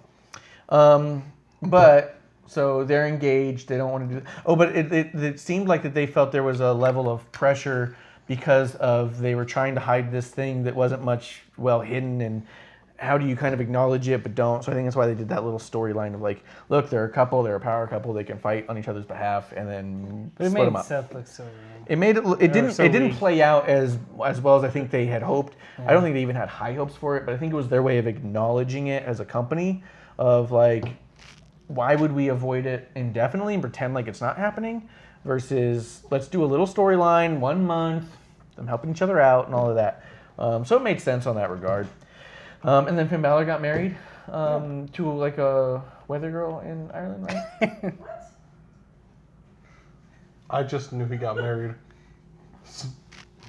Forecast a lot of ebbs. Ow. That's a warm front. The weather down south is mighty humid and warm, like Atlanta. Why did you describe it like it's musty?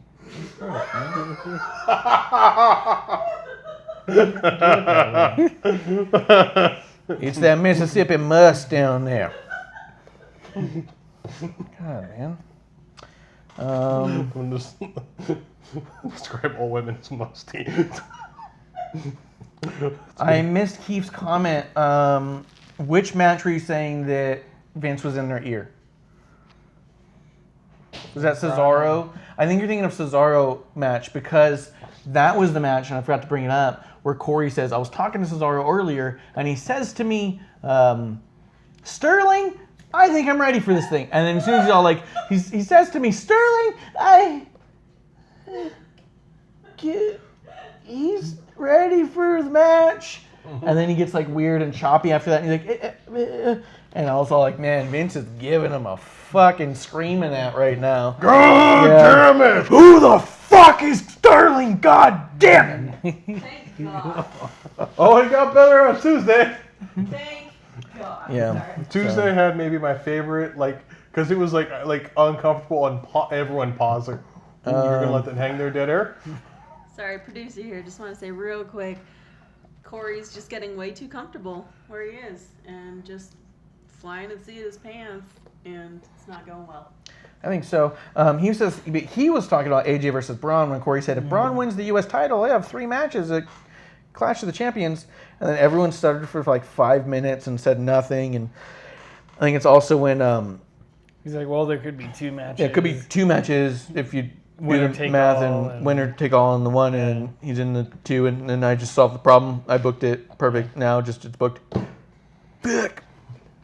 I'm gonna be on vacation for the next couple weeks. Yeah. It went better last week, didn't it, guys? Corey's going to be out on assignment. Yeah. Yeah. We should put that over by her in case she needs another. She doesn't have to deal with us. Thoughts on SmackDown overall, or sorry, Raw overall? I'm Corey right now. I hear you in my ear being yelled at. I think it was in the middle. I don't Yeah. think it was great. I don't think it was bad. If I had to look at it for highlights, I would say Sasha match, Bailey match, Miz Baron. Ricochet. It felt shorter than SmackDown. Ricochet Drew. Yeah. I would say those are the only things I can think of as highlights. Yeah, Ricochet Drew was really good. It felt shorter than SmackDown. Okay. SmackDown, like, It's because of the Trimble. tag team thing took up so much time. yeah, but you would think that would make it drag. But I was like, oh, this is pretty cool because I was watching SmackDown and I was like, how much more of this is on? I wasn't upset, but I was like, how much more of this shit, an hour? Okay, cool. Like it was like it felt Raw felt way more cohesive and speedy, though I did split up watching it between two parts yesterday. Yeah. Like, it just... Yeah, I could see that. Brings us to SmackDown Live. Ban it. Opened up with Roman Reigns video to remind you that we'll be closing the show with Roman Reigns. That's about all it felt like. Some stupid We're shit gonna that begin they it. Dragged on for way too long. Yo, dude, I talked about that. We're gonna get to Yeah, we're that. gonna. God. So then we get Kofi coming out, cutting a promo where RKO interrupts it, threatens his son, gets a letter. So the letter's like from his son, which reminded me a lot of Samoa Joe and the Wendy thing back and forth. And it was all like, oh, look at this letter. Thank you for sending my dad home and all that shit. But someone else posted up that if you look, there's a Roddy Piper promo he cut against... Fuck, I don't remember who. Bob Orton. Yeah, I mean, Bob Orton. I got a I letter want from to your say it son. was like Hey. Mr. Yeah. Perfect or something, but he cut a promo on someone where he did the same thing, and he got this letter, and he goes, I don't read them, and they used a lot of similar vernacular in there, and even some of the lines were the same, and so I was like, oh, it was a callback to Piper, but still reminiscent of Samoa Joe. Like, that's not a bad company to be in either way. No, and I It was about love... Curtis. Yeah, from his son Curtis. It's really stuttery. He's not great. Yeah. It's not well written. He sounds kind of like a dullard. He sounds like he's not going to do much. And you know what? He didn't. I feel like Randy in this feud has been fantastic. He's been this year in general. Randy's been really good with this. Oh, yeah. And I've liked this. The only thing I've not liked is him saying the three most devastating Yes. letters in sports entertainment over and over again. Which Yeah. I hope he says it so much because he's done with it and he just wants to like emphasize how fucking stupid it sounds. Like I want him to be like, you know, like those like, that's my job. Okay, I'm just gonna do what you tell me. Oh, they don't like it? Well, you told me to say it. Yeah. I think they wanted him to have like a tagline. He can And do it was better like, taglines. Snuka. It was Piper promo on Snuka. Yeah, It send was it. Tamina. It's Tamina who wrote the letter. Yeah. We'll have to find out if he actually used the word Tamina in there. Oh, That'd that'd be be great. so. Or It was Sim. like- Oh, it's from your son Deuce. 'Cause his son Sim Snuka. the Deuce? Yeah, he was Deuce and Domino. Yeah, Deuce and Domino. Yeah, and Sim. He also. Why almost- would you walk around? I'm the Deuce. Yeah, it wasn't a I'm good. the turd, dude. I know that's the thing. Is, oh, this is a bad name. He also his son almost killed Undertaker. Name, but Yeah. close. But it's not a poop. But it's not a poop. Your son's not gonna amount to much. He's gonna almost kill Undertaker in 20 years. Yeah. Keith missed most of SmackDown, so he's gonna take a smoke break and miss most of us reviewing it. Let's see. After that, we get Kofi running to the back to, because Randy Orton's like, I'm just going to go fiddle your kid in the hotel, and walks off, and you're like, what the fuck? That's the vibe I got. And then Kofi's all like, been fine- not on my watch, motherfucker, and he's like storming back there. The only thing that I thought, instead of like the fist fight in the, you having a seizure? Yeah, I'm dizzy. The only thing that instead of them just going to blows in the back, I think it'd been great if Kofi, even though he doesn't know how to take RKO's, if he right when he runs to the entrance, Randy Orton just RKO's him. Yeah. Like he turns Yeah. the corner and but Yeah. Kofi might have killed himself. He could have died.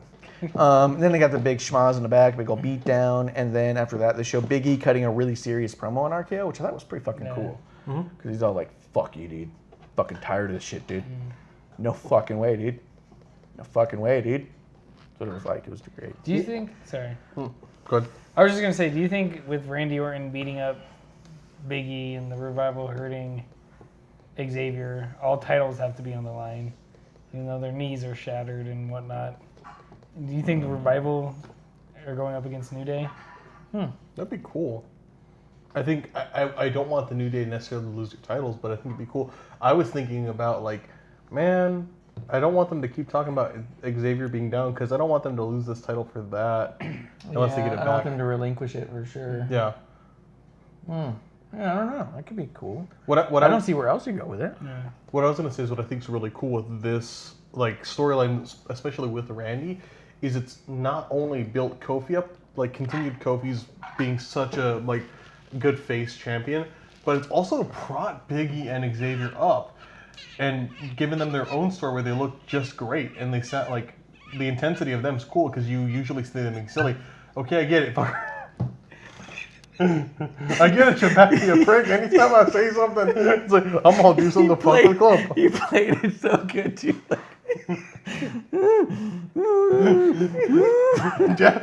I'm gonna get my words out.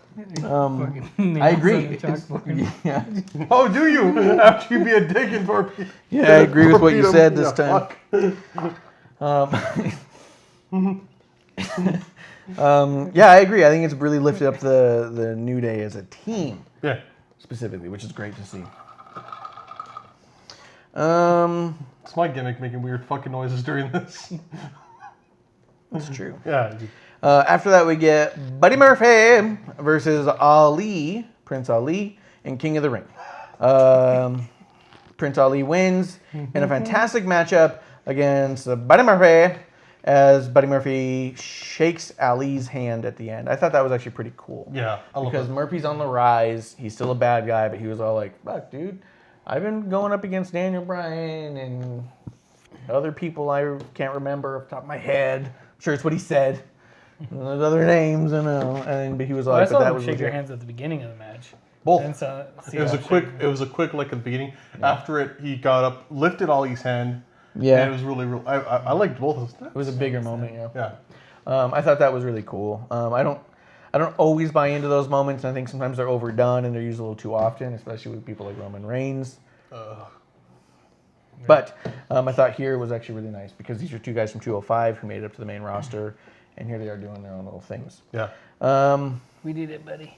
Yeah, We got 210. we made it to 208. Where That's a that good ends idea. 08. We were big time. Yeah. Thank you for telling me to go eat at Sizzlers on the on the road. Got me up to that 206. Buddy Murphy's like, you got both muscles now, eh? Nice. Let's see. After that, we get a backstage segment with Bailey, Ember Moon, and Lacey. I actually thought everyone did really well in that. I thought all three did surprisingly well. I was expecting it to be a little more clunky, especially seeing how Ember and Bailey seem to talk to each other a little weird at times. I thought they Yeah. both actually did really well here. Very well spoken. The storyline moved along really well. And then Lacey, I thought, added a bunch of greatness to it, which is we haven't seen her in a while, and I was hoping that meant she was working heavily on stuff, and I feel like she was. Yeah, and I think one thing it's more the weakness of Ember in it's hard to be nuanced and have two faces together Yeah. and have a nuance like where it's not just so bland like okay we're gonna you cunt. I'll spit in your fucking drink. What's happening? Nothing's happening over here. So Karen, Lies. You're milking into it. but I think they're both better about handling that, and I think Lacey really gave them an ability to both be faces, and then have that second okay cool now this isn't just two people being like you're really good at what you do, yeah you're really good too, I want to fight you again, I missed the match we had. you complete me, I can't quit you. I don't know how to quit you, Bailey. Yeah, I thought they all did really good. I was kind of surprised at how well they all did, and I was really happy when I did because I like all three of those talents. After that, we get Miz challenging Shinsuke. Sammy comes out. Miz and Sammy go back and forth, and it's awesome. Shinsuke comes out, and then Sammy's like commentating live what's going on between that them. was so good. I liked it. I didn't But- think it was going to be as good as it was. I was like, on one of these things, I was like, I guess Sammy's all right with it. It's fucking so funny. It was good. But have you guys, and once again, it might just be the crowds, but Miz has just been so flat. Oh yeah, he's awful. Yeah. As the face, like he's. It's funny, every week I think every week we say this, one of us is like God I'm so fucking tired of Miz being a face, and it's gone from like okay this is cool to Jesus quit being like you're not Believable in any way. Roman Reigns, and I don't like Roman Reigns, but you get what I mean. Well, you've been talking about him a lot this week, man. I don't like. Like, you're really into him right now. You're not, but like you're not Stone Cold Steve Austin. You're not Roman Reigns. You're not some badass face. You're just Roman in front of you. yeah. He's extra girthy this week. Yeah. You're not ripply and wet like Roman. Too Your much. muscles aren't all bulgy like Roman. I'm talking about Miz. That is a very weird face for. What's wrong with the face? Clump? He looks like he's fucking. He looks like the singer from Korn. Jonathan Davis is kind of He looks like Jonathan Davis. Yeah. So that's a Roman toy with daddy issues. Ha! That's good. It's gonna. Fucked up. Yeah, loved Korn in high school. I know you did. Yeah. So you look like a quab now. Gonna fall soon. I'll put it back. I'll put it back. If you're concerned it'll fall. That's not what I meant. I put it back. No one wanted it to fall. Producer here, that was not a Q sign. No. Yeah, I got it. It'll pull on the ear. It's like Pee Wee's Playhouse when you say the word of the day. Say the word of the day. Put it back. Oh. Gonna cough or something. God damn. Yeah, it doesn't come right now. Cough, cough. Don't lean back like that. I know you're. No. What? No, what the hell's going on? What happened? What did I do? What did I say? You're planning. You're plotting. He already let out his first volley. Shots fired. I thought this whole segment though, Sammy Shinsuke Miz, was awesome. Actually makes me excited for the idea of a Shinsuke match against Miz. And otherwise, I would not give a shit about it. Yeah. No, I think it could be a good match. I think Sammy's gonna be such a badass heel, but I don't know who I would rather this be with someone else like Ali or Ricochet, someone who is a face but makes sense and is good, because Miz is just so fucking annoying as a face. Who do we have on? KO should be really going for something else. KO. But KO could be great with the Intercontinental. I mean, think about it. Last time he quit was because he didn't get the Intercontinental. Yeah. Ooh, fucking Finn Balor. Which I know he's out with, well... Let him have his honeymoon. He just fucking got married, dude. Relax. Buddy, well, Drake Maverick's been here on his fucking honeymoon. That's been a thing for a while. And he's not fucking. Yeah. That poor woman. Yeah, good point. Let's see. After that, we get KO and Elias in a backstage segment, which was okay. Shane's not here, and so KO's all like, "Oh, okay," and leaves. And not bad. I think Kind of especially- weird. A little weird. Yeah. That was the thing. Cool. Okay. And it was showing Elias with the 24/7 Okay. Italian.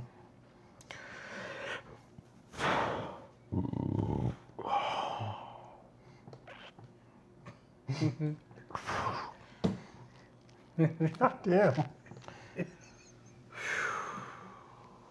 Let's get through this, guys. Let's do this. All right. So After that, we get Bailey versus Lacey. Bailey versus Lacey. Basie. Oh man. Lacey. I thought this match was absolutely great. Yeah. I think it's the best Lacey match I think she's ever had. I think she had good matches with Becky, one of them. But I don't think any of her matches before this were as good. unless I missed it, it's because there wasn't a woman's right. There was no women's right in it, which I thought was good. That's why. That's why it was a good match. Yeah. Because that You think that move ruins matches? Yeah. Oh, all right. Because it's so sloppy. And It's such like an she's bad easy, at it, yeah. Yeah. It's not the move, it's execution of it. Yeah.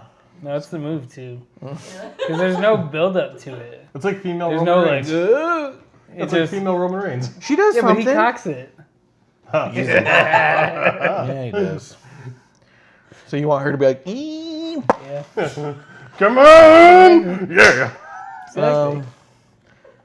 Here's the thing I thought about the match. So I thought for one it was awesome. I thought they gave him a lot of time. I think his match was almost 20 minutes. Charlotte comes out, but doesn't make it a weird thing. Doesn't make it a weird thing.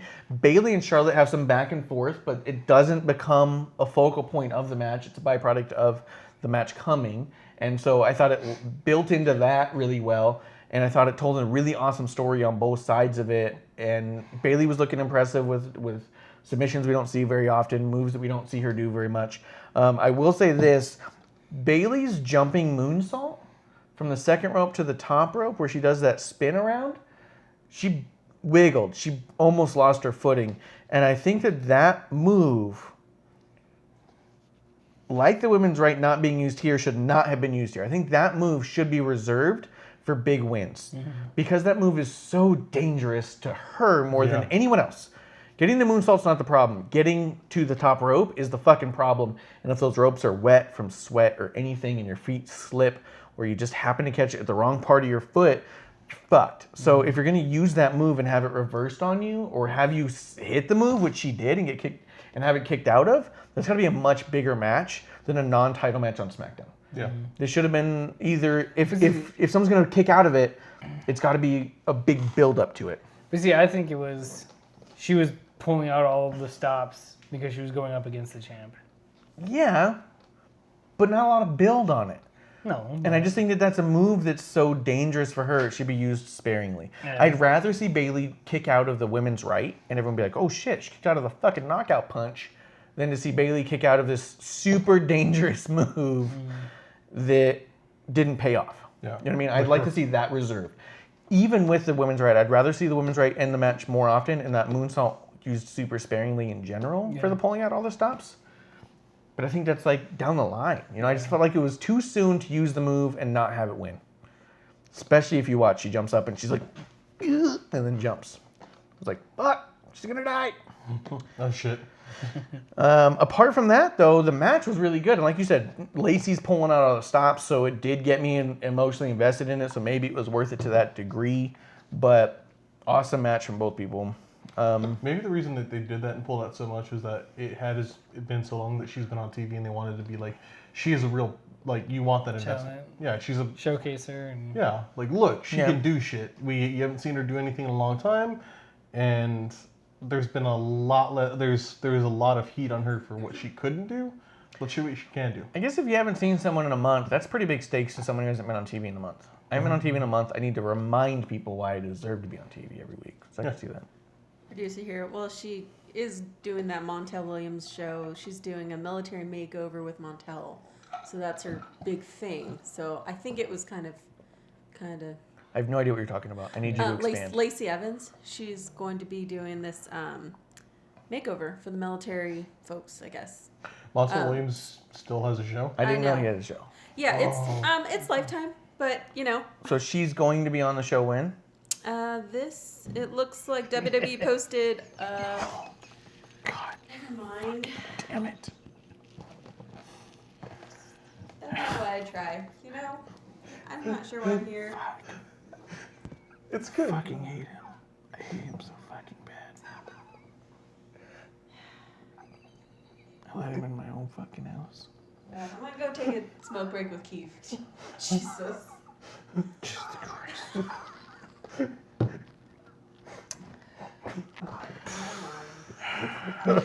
That's why we can't talk about stuff. that does it for this week's show. I was moving a toy back like I was instructed to. I was following direction. Oh yeah. Or try to do it. Oh. All right. Well, after that, Daniel Bryan wants an apology from Roman, and it was a decent promo, I guess. I wasn't excited about it. Didn't give a shit. Yeah. I mean, it's like the only reason I'm excited is like, hey, this is gonna be over. Hopefully. Yeah. Then after that, we get Randy Orton versus Big E.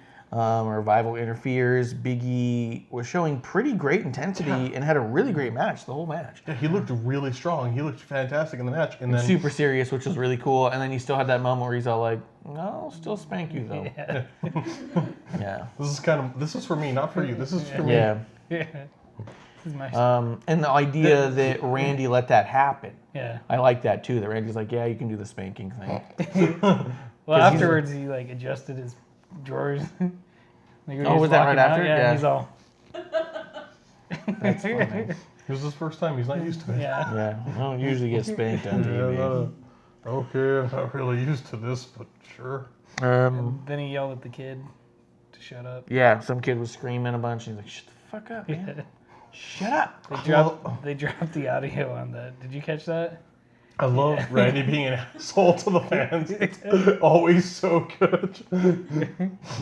Randy breaking is the best. When he fucks up a spot, he's like, shit.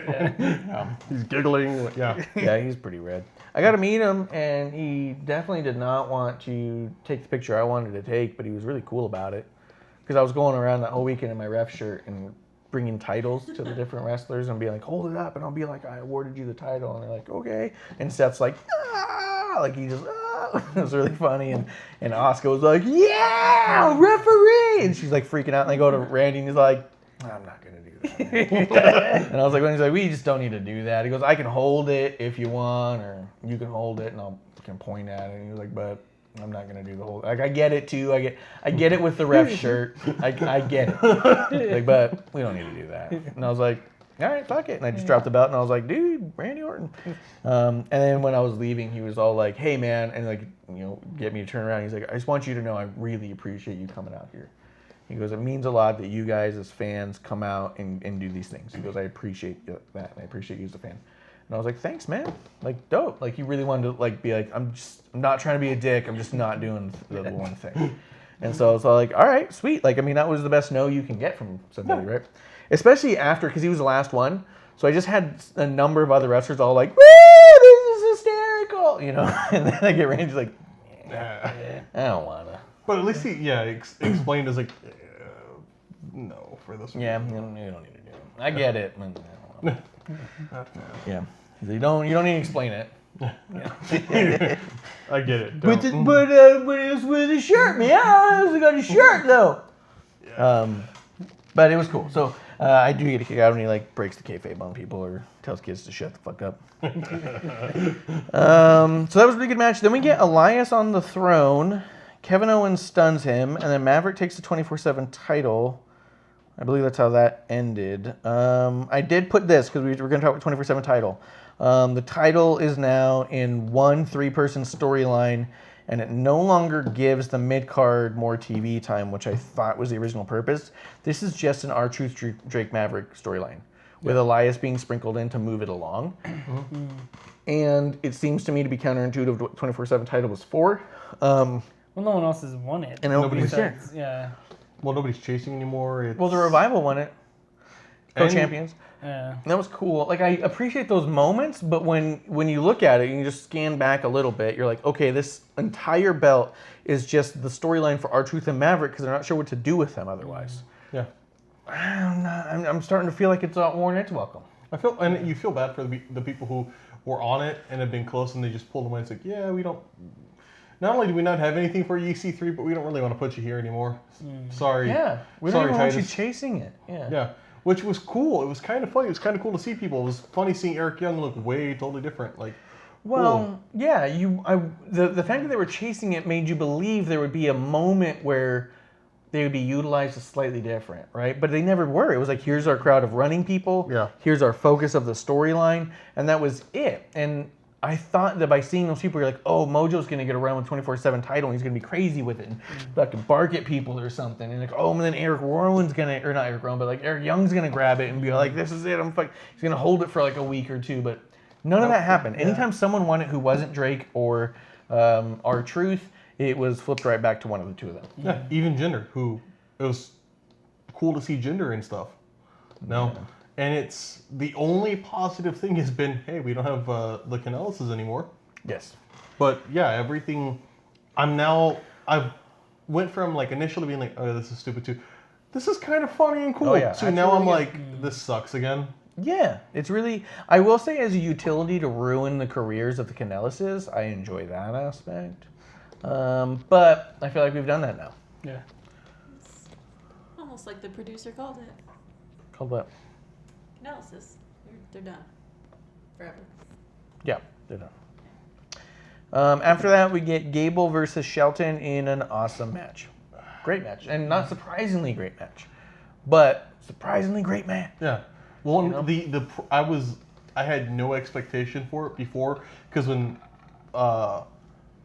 Gable's gonna doing that promo, and he's standing next to the commentator, I was like, who the fuck is this? Because I was, who is this fucking like independent talent?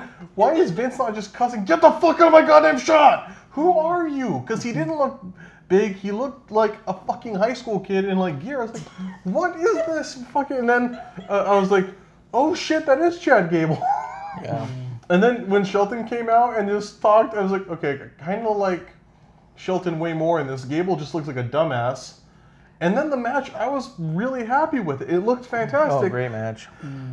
I think it showed how good they both were, though I'll be honest, I kind of wanted Shelton to win.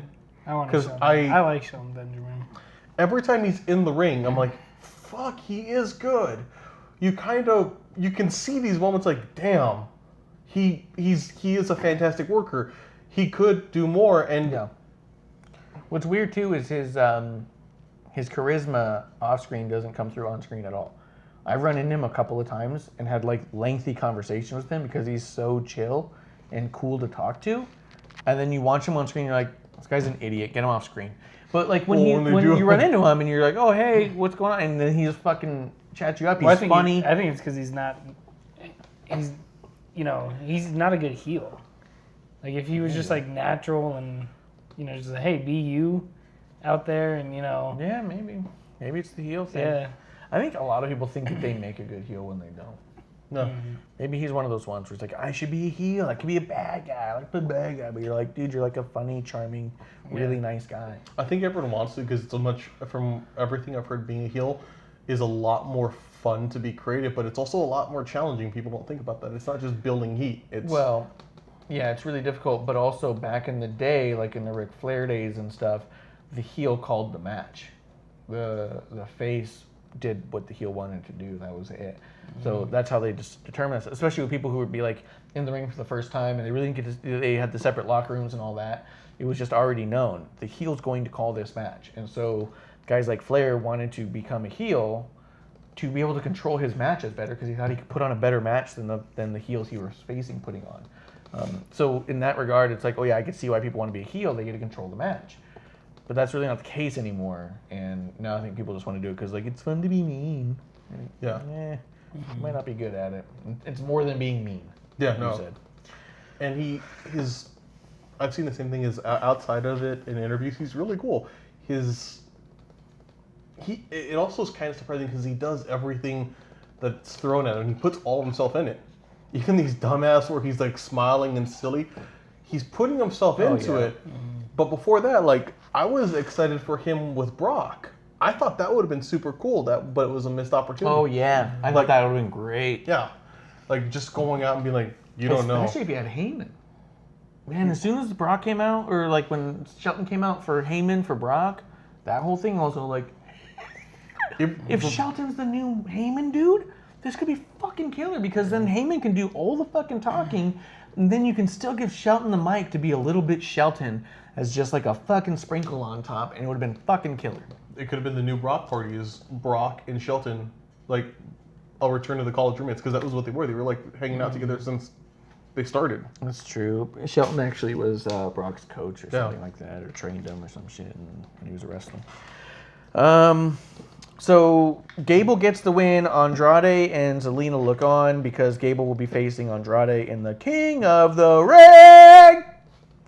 And then after that, we get a segment with Roman showing video proof that Rowan knocked over stuff. Yeah. Daniel Bryan flips out, smacks Rowan a whole bunch. Roman then spears Daniel Bryan, and then I put that I'm kind of surprised at how long this has been going on and how little interest I have in it. It feels like they've had a really big build towards something that has remained, in most respects, static. Oh, it's been terrible. Yeah, this has been really just dumb. It feels like a fucking black hole for talent. It's weird. Yeah, like Daniel Bryan as a heel's been cool. Even in this Planet's Champion gimmick, he's been really cool. Him and Rowan have been super cool. So what are you doing? Are you going to pull Rowan away, who I don't know what he's going to do separate of Bryan, because he's looked great here. The Bludgeon Brothers come back. Oh, fuck. the Planet's brothers. It's been so dumb. It's not, and it, like when they had these like little segments where they have the separate person and they just end it, have made it so much worse. Yeah. Well, they're going to put them back together. Clearly, what's going on is Roman speared Daniel Bryan because next week, at the very end of the show, they're going to show the video evidence that Daniel Bryan was driving the car that tried to kill Roman. Now it's going to be like, explain that, you dumb little bitch. Except he won't say it like that. He'll be like, yeah, hey guys, hey guys, should I accept his apology, guys? What do you think? Yeah, the whole build-up just from this episode of is Daniel Bryan or is Roman gonna apologize? Like, who cares? Why does this have to be the end of each stupid. show? Yeah. Because it's like this is. One last week where they took off that dude's mask and it's like, They stare at each other. Yeah, which looks so fucking Yeah. dumb. but like I said, it could have been a big, like I thought it was gonna lead into a trap. Like they Yeah. pull off the mask, like Harper's there, they all jump Roman, sweet, cool, end the show that way, great, go on from it. Yeah, You that know- would have been way cooler. But no, we have. Yeah, some Rowan's dad or Remember whoever when they that used to was. go off the air in the Attitude Era with just everyone beating the shit out of people and like, it's fucking pandemonium here in Cleveland. Well, that's all the time we have. Good night. And it's like, Or Ruthless Aggression, where they would do these. They would have similar ending segments where it'd be like a storyline thing, but they always felt more fucking impactful. Like, oh my god, Big Show just chokeslammed Kurt Angle off of this. Like, cool. It ended like both weeks. Like, okay, it's like the bad sitcom. even the ending. commentators kind of like, that's weird, right? Which, so my commentary thing that I said that was really bad in the Gable Schultz match. Did you catch the about Otunga? So he goes, Oh, the lawyer thing. yeah, he went to Harvard, and unlike you, where you went to school, 80% of the people didn't go to prison, and it's a pause for like a minute, and then someone says something, and I'm like, fuck, that was bad, because he says it to Byron Saxton. Yeah, he says and I'm- Byron, like, you went to school with people who all went to prison. and I'm like, what? which as Corey, who doesn't do good talking to women, talking to a person of color and saying that shit, like, oh, and I'm wondering like who told him to say that, and is Vince yelling at him, or did Vince yell at him to say it? Because when he said it, it sounded like he was saying it with like this like lack of conviction, like, oh fuck, like I could hear Vince like, say this, and he's just like, okay, boss. I get the impression that Corey and Byron are really good friends. Yeah. And that, like I talk about how you're shaped like a testicle as a giant human being. I think that they're very, very comfortable together, and I feel that Corey probably makes slightly racist comments to Byron as a joke that Byron laughs at because he knows he's being an idiot and an asshole, and that's just my buddy, and he's stupid. Yeah. But on the TV broadcast, it doesn't land right. I think that it seeps over because there was even a time where he talked about Byron being said something about Byron and then being like, I walked in and he's just eating a ton of fried chicken, and Byron's all like, why fried chicken? Oh no. You know what I mean? And he's all like, because you eat that all the time, and it was like this whole like, You're right, I do. yeah, You know, trying to cover up. Slowly yeah, and be like, well, pause. it's true, but it's like, it was just one of those things where I think they're so comfortable together that I think that happens. Yeah. You know what I mean? And I mean, This one though, it just like legit felt like uncomfortable, or like they were like, "How do we get out of it?" Because it How was do you get the fuck out of that one? it was a weird pause, and I was sitting there, I was like, And Byron "Oh." had nothing, because sometimes Byron has something that's like a little bit like sheepish and funny. Like earlier in that same broadcast, Byron said something along the lines of Charlotte should get over the fact that Bailey tackled her on Moment of Bliss, and then Corey said that was a week ago. You still go to therapy for being jumped in the 3rd grade, and Byron's response was 4th. Yeah, And that was funny because he was able to play off it a little bit. But you're right with that whole like Otunga went to Harvard. It's not like your school. Well, most of them went to prison. Was kind of like, what do you want me to do with that, dude? You know what I mean? Like, how do you want me to go? and I thought it was just something really, really awkward when you said that it might have been something where like Vince is in their ear yelling at him. I was like, that could be it, because I'm sure it just all felt so fucking weird. Wouldn't surprise me if Vince was like, where the fuck do you go with that, Corey? Sterling, you fuck. Producer here. I think it's just another example of Corey just being way too comfortable with where he's at and where he's positioned Yeah. as the heel commentator. And he does this stuff to Renee all the time, where I know they're friends, but that doesn't make it okay for him to say the crap that he does about women. It doesn't always play off well on TV. Yeah. There's a lot of things that me and Kevlar say to each other off of this show All of us say to each other outside of here. that we definitely will never say on this show. Because there's certain things that don't play well to a larger audience. Yeah. If we ever wanted a career on camera, the things that we say in messages would totally ruin that. We have to delete our message history. Yeah. And all of our backups. Yeah. They gotta go. But I just think that's what it is. I just don't think that some of this stuff plays well on TV, where I think that ultimately their friendship is probably real and he doesn't mean it. It doesn't play well on TV. And I think him being like this heel commentator, if anything, it makes it worse because he's a heel commentator in 2019, Yeah. where I think there's a lot of great ways you can go with it, but I don't think he's got a great handle on that. yeah, and I don't know if anyone really could. I'd be very cautious, and I'm not saying this like some old guy to be like who's like, well, you can't say anything in 2019. Oh, these snowflakes. Yeah, these. I'm saying it like, I don't know if he's got the handle on it because he doesn't ride it well. If you were like Joey Ryan, is a piece of shit, but he pulls off. He's such a piece of shit. You're like, he's awful. but he's not. But you're at the same time you're like, yeah, but he's not. Like you don't look at him outside of it and you're like, yeah, he's a monster. He's Well, that. it's also because you could probably beat the shit out of him outside of the Yeah. ring. The dude's like 4'11". Yeah, but like He Corey. walked by me at StarCast and I was like, the fuck was that? Hornswoggle? Yeah. Oh shit, Hornswoggle! But I mean, like, I don't know if Corey could pull it off while he's up. God damn it. Good. I don't know if he could pull off being a face. Oh, after. Corey cannot, yeah. Yeah, because like He's got a lazy eye, that guy. and bad tattoos and now weird hair. Weird. How does he look worse with no hair than he did when he had the weird like alt-right haircut? Because it draws attention to that fucking lazy eye. Oh, So if you have a lazy eye, you can't be a face. Lazy Eye Jones over here. Unpleasant. Unpleasant to look at. You will look at. You always go. Ugh. All right. Anything else? Real quick on the. I was gonna just tell you real quick. Remember, Bryn from Tombstone, the woman wrestler we saw at RWA. She was the one who they accidentally called from being from Tucson, and she played it off really went and said, "I would never be from this garbage town. I'm from Tucson." And I was like, "That's pretty good. This town is garbage." She had a match against Joey Ryan last weekend. I was all like, "Oh, you poor girl." Hey, What? She's so new in the business. fair. And she's got a lot of ways to, she so much potential. Yeah. I was like, wow, she's got great character building on this. Her character is really well defined really early, but she clearly is very young in the ring and has a few years to go before she really starts locking that fucking down.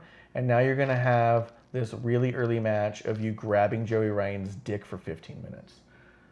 Fuck. Yeah, Why? I can get that. I was just bummed because I was like, oh, man, you're so good for your age of this, and it's not a good look, I don't think. But I don't know. Other people like Joey Ryan, so what do I know? Let's see. Was there anything else? I felt like there was one other AEW thing I was gonna actually bring up. I'm curious to see. I mean, I'm curious. I'm curious to see what's going to happen with this Roman Daniel thing, but in like the most morbid capacity, not in like actively wanting to know what's going to happen, but more like. Okay. I wouldn't care literally if it just did not show again. That would be better, actually. Let's see the All Out card. Let's just go over real quick. Yeah, that'd be cool. We'll just do that and then we'll call it. Just do a quick little, real fast kind of prediction card. Well, not even a prediction. I'll replay it if I need to. So we got Jericho. Okay, we'll go from the bottom up. Private Party versus Angelico and Jack Evans. Private Party. Yeah, Private Party's like on the up on that. Although I think Angelico and Jack Evans are a better team. I really do. I think they're a good team. I think they're really good workers. I think Private Party needs to win though. I think they need to I win. think they're both at least established. Yeah. Yeah. What do you think of them? Yep. Yep. The 21 woman casino battle They royal. have 21 women. 21 women because it's the lucky number, you idiot. They have I was Fucking gonna say, gambling. Everything's gambling. it wasn't say they have 21 women. No, they don't actually. A number of these women are not under contract with AEW, to include Teal Piper. Turns out she has signed with WoW and not AEW. Yeah. Kind of exciting, kind of cool. See how that goes. I think someone will win that. After that, we got Luchasaurus and Jungle Boy and Marco Stunt. He's the little midget fellow who. Yeah. So I went to. Well, he's not a midget. I apologize. He is a just tiny. He's a remarkably child. tiny, yeah. He's just a fucking child. Yeah. Jungle Boy's little brother. So I thought Could be. it was. Could be. It's a boy, and his dinosaur. That's like the name A of boy, the his dinosaur, and his baby brother. Yeah. When I was at StarCast, they did a karaoke thing, and they're like, "Come have karaoke with the stars. Actual wrestlers are gonna be there." And I was like, "That's cool." And producer's like, "Well, I'm gonna fucking do homework. I'm not doing that shit." And I was like, "Okay, see you later." And I went, and then I get there, and I text her, and I was like, "No wrestlers here whatsoever, but Bill Apter's here, and I'm gonna get that fucking autograph if it kills me." And I got it. But then I found out when we were watching Double or Nothing, we're watching the battle royal there, and I was like, "There's the dude who was at karaoke. That's the one they said." And it was Marco Stunt. Because I looked over and I was like, "That dude's clearly not a wrestler. He's a child. A child has snuck in wearing an AEW shirt and everyone thinks it's funny." But really good singer, that Marco Stunt. Because I was like, this kid's pretty good. I think Jungle Boy and them's going to get the win over SoCal Uncensored. That's who they're going to be fighting. I think If nothing else, I could see that because SoCal Uncensored, I think, is a really good team in terms of putting people over, and they're aware of the business side. It's like, we got to make everyone look strong so we have a division to be in. Yeah, that's what I think for it. Although I do think it would make more sense if SoCal Uncensored won, because you have Luchasaurus, who's an actual threat to guys like that, Yeah. and a couple of children who are not actual threats to the likes of SoCal Uncensored. I think we really need to see Jungle Boy show what he can do, because Luchasaurus looks fantastic. Jungle Boy Needs to get a lot of sympathy right now. He needs to be on a losing streak to get on a winning streak. Yeah, and I think it does really, like, how much of a badass is Luchasaurus if these two are winning, because, like, I think of Jungle Boy like Rey Mysterio early on, where he is talented, he can do moves, but you gotta make it where it's like, okay, you winning has to make sense, where it's either like, Ray wouldn't win by power. Ray would often win by, I'm going to trap you in some position and hold you down. Like, he beat Big Show by, he's not going to beat Big Show by powering over him. He's going to beat Big Show by a Hurricane Rana, and, like, Big Show's too big to move out of it. Something like that. You get what I mean? Yeah, either trip him or tie him up in the Yeah, ropes or some something shit. like that. And that's what he needs to do, because it's something a lot of these guys don't have against bigger talents, is that they're so small it doesn't look convincing when they win. It's like Ricochet now. Ricochet does have a bit more power because he's big enough, but And he does something in the match to show how powerful he is. yeah, He'll deadlift a motherfucker in the middle of the match, and you go, "Oh shit!" Catch McIntyre. Yeah, like he caught McIntyre, and you're like, "Fuck!" That guy's got a little bit of gumption. yeah. But I do think that Jungle Boy is still super green in the business, and I think it shows. I think it very much shows. I think Luchasaurus is the most seasoned one in that match, and I think it shows as well. And so I think you build towards a Jungle Boy win down the line. One, Yeah, I think SoCal will win yeah. it. And then, like, Marco Stunt. Marco Stunt had a fantastic match, but it was very much a Who did Marco Stunt ever have a good match against? the match that he got famous for was an indie match where it was him versus this big fucking heel in this small promotion, and The Stackhouse. almost Oh. like, the guy was built like Abyss, like. Okay. But if nothing else, what it did is it made, to me, the big guy who's working with him was Bret Hart in that. He sold and he moved, and you're like it's like, yeah, this looks really cool for the kid, but holy shit, is this big guy selling it? Like, this big dude is selling, he's moving, and he's making him look fantastic. And it was unfortunately one of those things like, okay, well, we're gonna make Marco Stunt the guy out of that. Like, the other guy who's built like Sunny Days. like just a big chunky motherfucker, Okay. and he's selling Hurricane Ranas. He's selling a lot of flipping moves where he's flying. It's like, And to be honest, that's a son. Stackhouse thing. Stackhouse oversells. I told him, he asked me for a critique on his match. I watched the whole match, and I was like, dude, it was such a good match on both sides. It really was. If you guys want to watch it, I'll put it on for you. But I was like, the problem is, dude, is you're such a fucking beast. It should be a challenge to knock you off your feet, and you start off the match on the ground, man. I was like, it's not a thing. And he goes, yeah, sometimes I take or he took like a brain buster off the top rope, and I was like, dude, what the fuck? You made that look like a goddamn He-Man.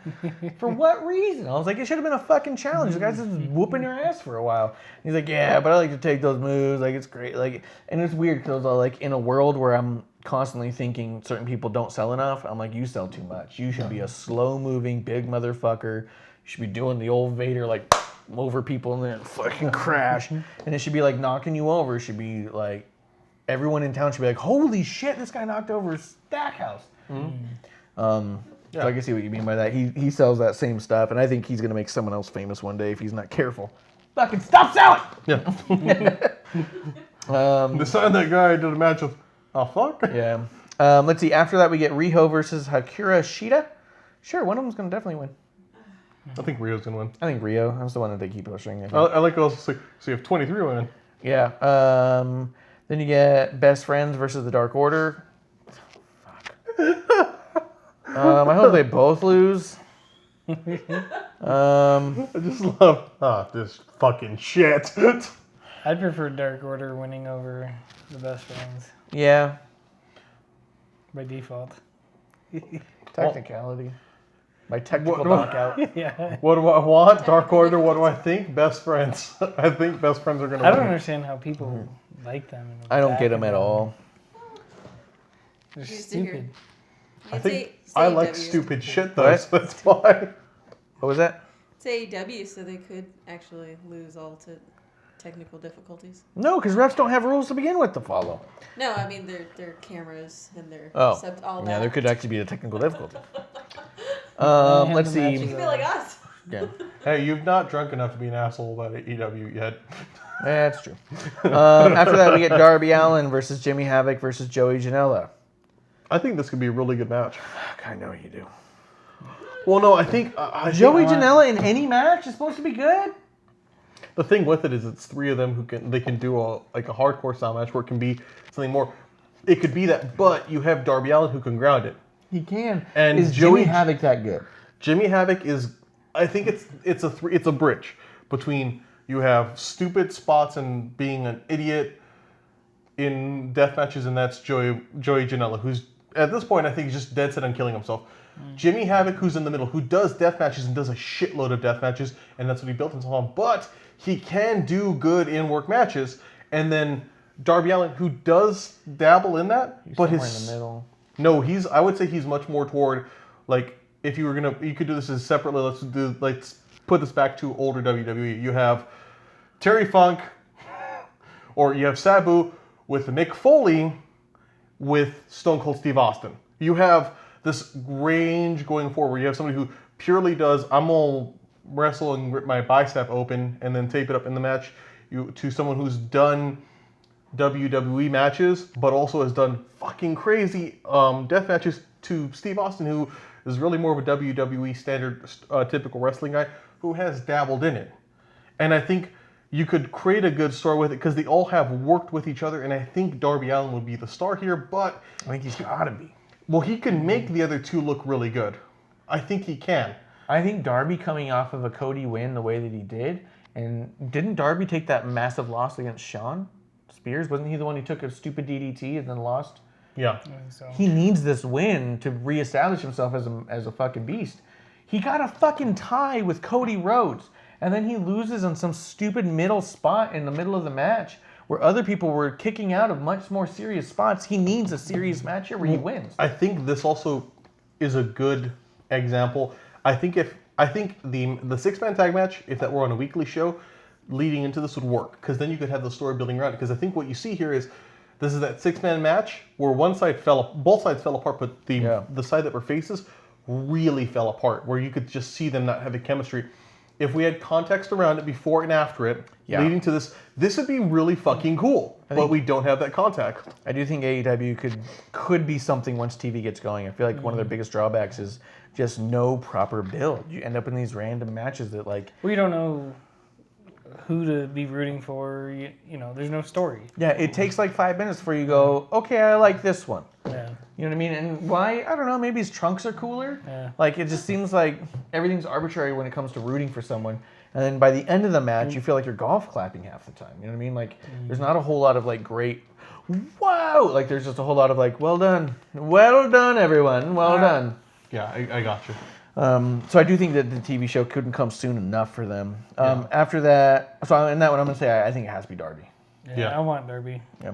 After that, we get Cody versus Shawn Spears. If it's not Cody, I'm never watching AEW again. So I have a thing about this match that I thought today. I was watching YouTube and they had a list of 10 things you know about Cody Rhodes. Okay.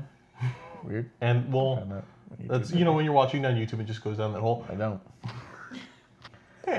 But it went into they talked about so Not the Cody hole. first belt Cody held in wrestling. Yeah. Who was it with? And what was the belt? Wasn't it the tag match with CM Punk? Nope. That's First Kofi. belt Cody held was the OVW Southern Tag Team belt with Shawn Spears. That's not a fucking belt. OVW tag belt. That was but I have his one of first. those. You Yeah. got two. Here's the, but no, that's, You got it at a discount.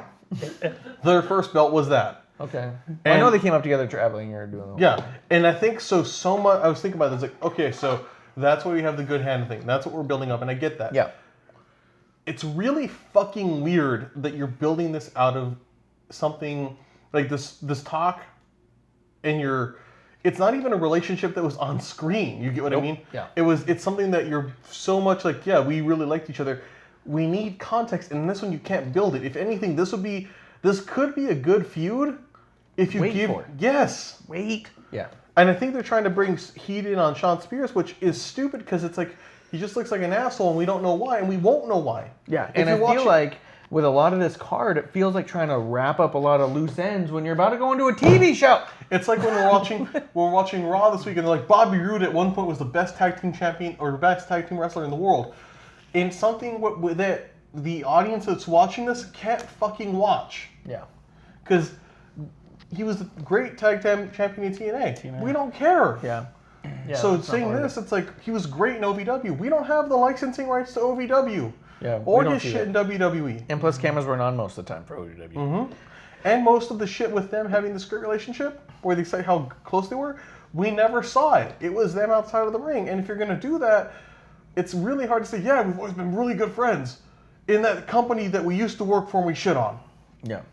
So I think that this is one that could have waited. Yeah. I do think that it feels like they're trying to wrap up a lot of loose ends when you're trying to launch it to a TV show where you should be trying to say nothing makes fucking sense. This whole thing should be a schmoz. When you really break it down, it could be like this fucking AEW can't get their shit together. Everyone's fighting everybody. Nobody's doing anything. Nobody won anything. Yeah. Then you have to watch TNT to be like, how do we fucking figure this out? You know what I mean? And then you get GM Cody Rhodes or some shit. I don't fucking know. But I'm saying this feels like trying to wrap up loose ends when you should be holding off on these. If you're gonna have a bunch of scrimmage matches and shit before you go live, do that. But these like potential awesome storylines, don't crush it. Yeah. The only the ones that worked really well were ones that had this thing, like built thing, like Cody versus Dustin, because they're family. I think it's gonna be Cody or fuck this place. After that, we get Lucha Bros versus the Young Bucks in a ladder match for the AAA World Tag Team Championships. Fuck that. Why? Why are we defending another company's titles again? And why do the Lucha Brothers challenge the Young Bucks? You guys are fucking stupid. Stupid. Stupid. It should be a good match, though. It should be a good match. I think my hope. Stupid good match. Well, my hope is that they work to reduce the number of like spots and they work to get better. That's not happening. They don't have This their match own. is going to be hard to stomach. I'm not Well, I gonna think lie. so. I've always said the reason that they're defending the AAA belts on this is it's a established belt, and I get that. And they have the relationship with AAA, so I get that. You're in America. It's not established as shit. When did we see it before AEW? 1996 WWE. Yeah.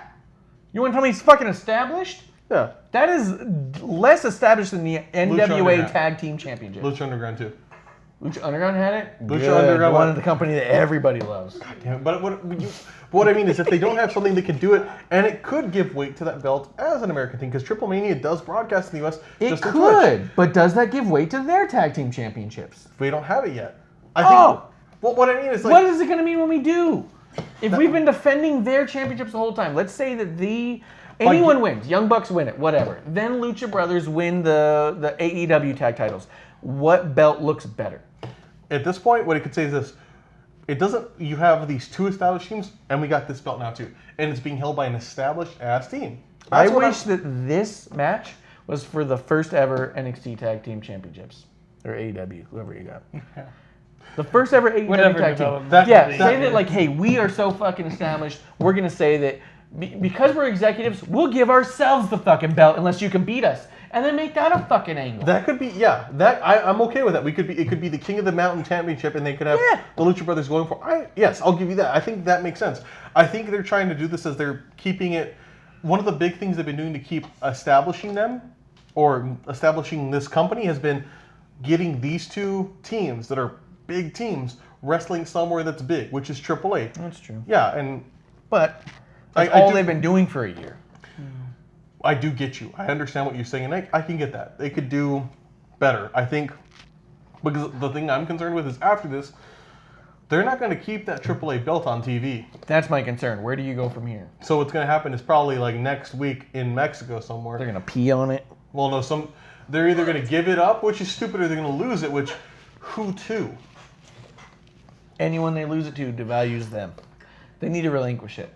It's the only way they can do it. Go back there and be like, we don't want these trash titles. We got more important things to do. Fucking leave them, walk out. Don't even have a match. That's the only way you can do it. And that's what sucks, is the only way you can make your company better is by shitting on this other company you've been fucking highlighting for 4 months now. Yeah. So that one, I hope they all break a leg, literally. So, I Then like we the get- Lucha Brothers. you want Lucha Brothers? Yeah, I like the Lucha Brothers. Seattle. Fine. I want Young Bucks thing. Just for that Fuck you, dude!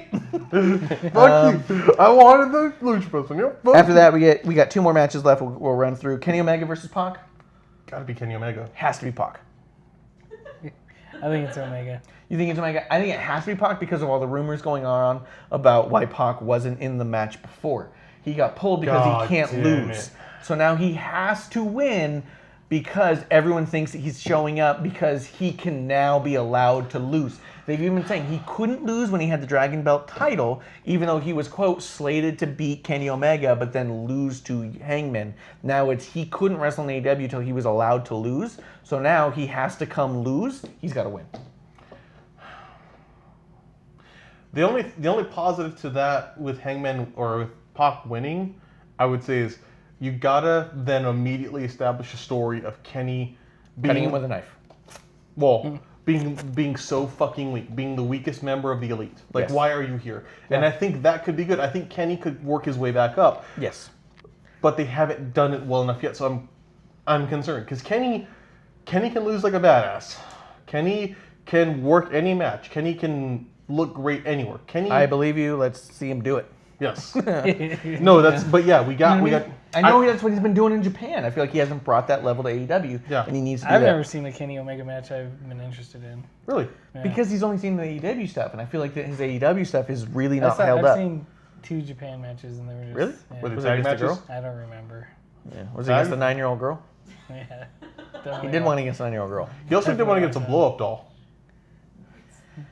No wonder Jim Cornette fucking hates this guy. Yeah.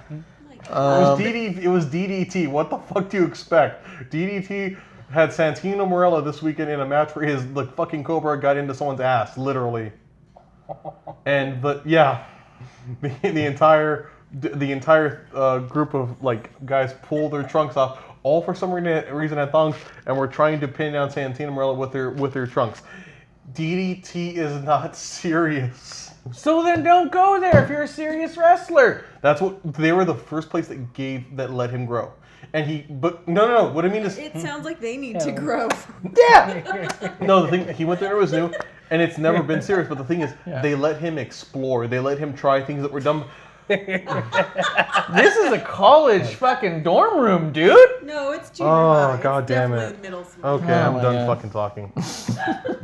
Fuck this. He needs a place to grow like OVW was for a lot of talent. And DDT was really the only place that took him at first. No. Who else took him? Can I talk?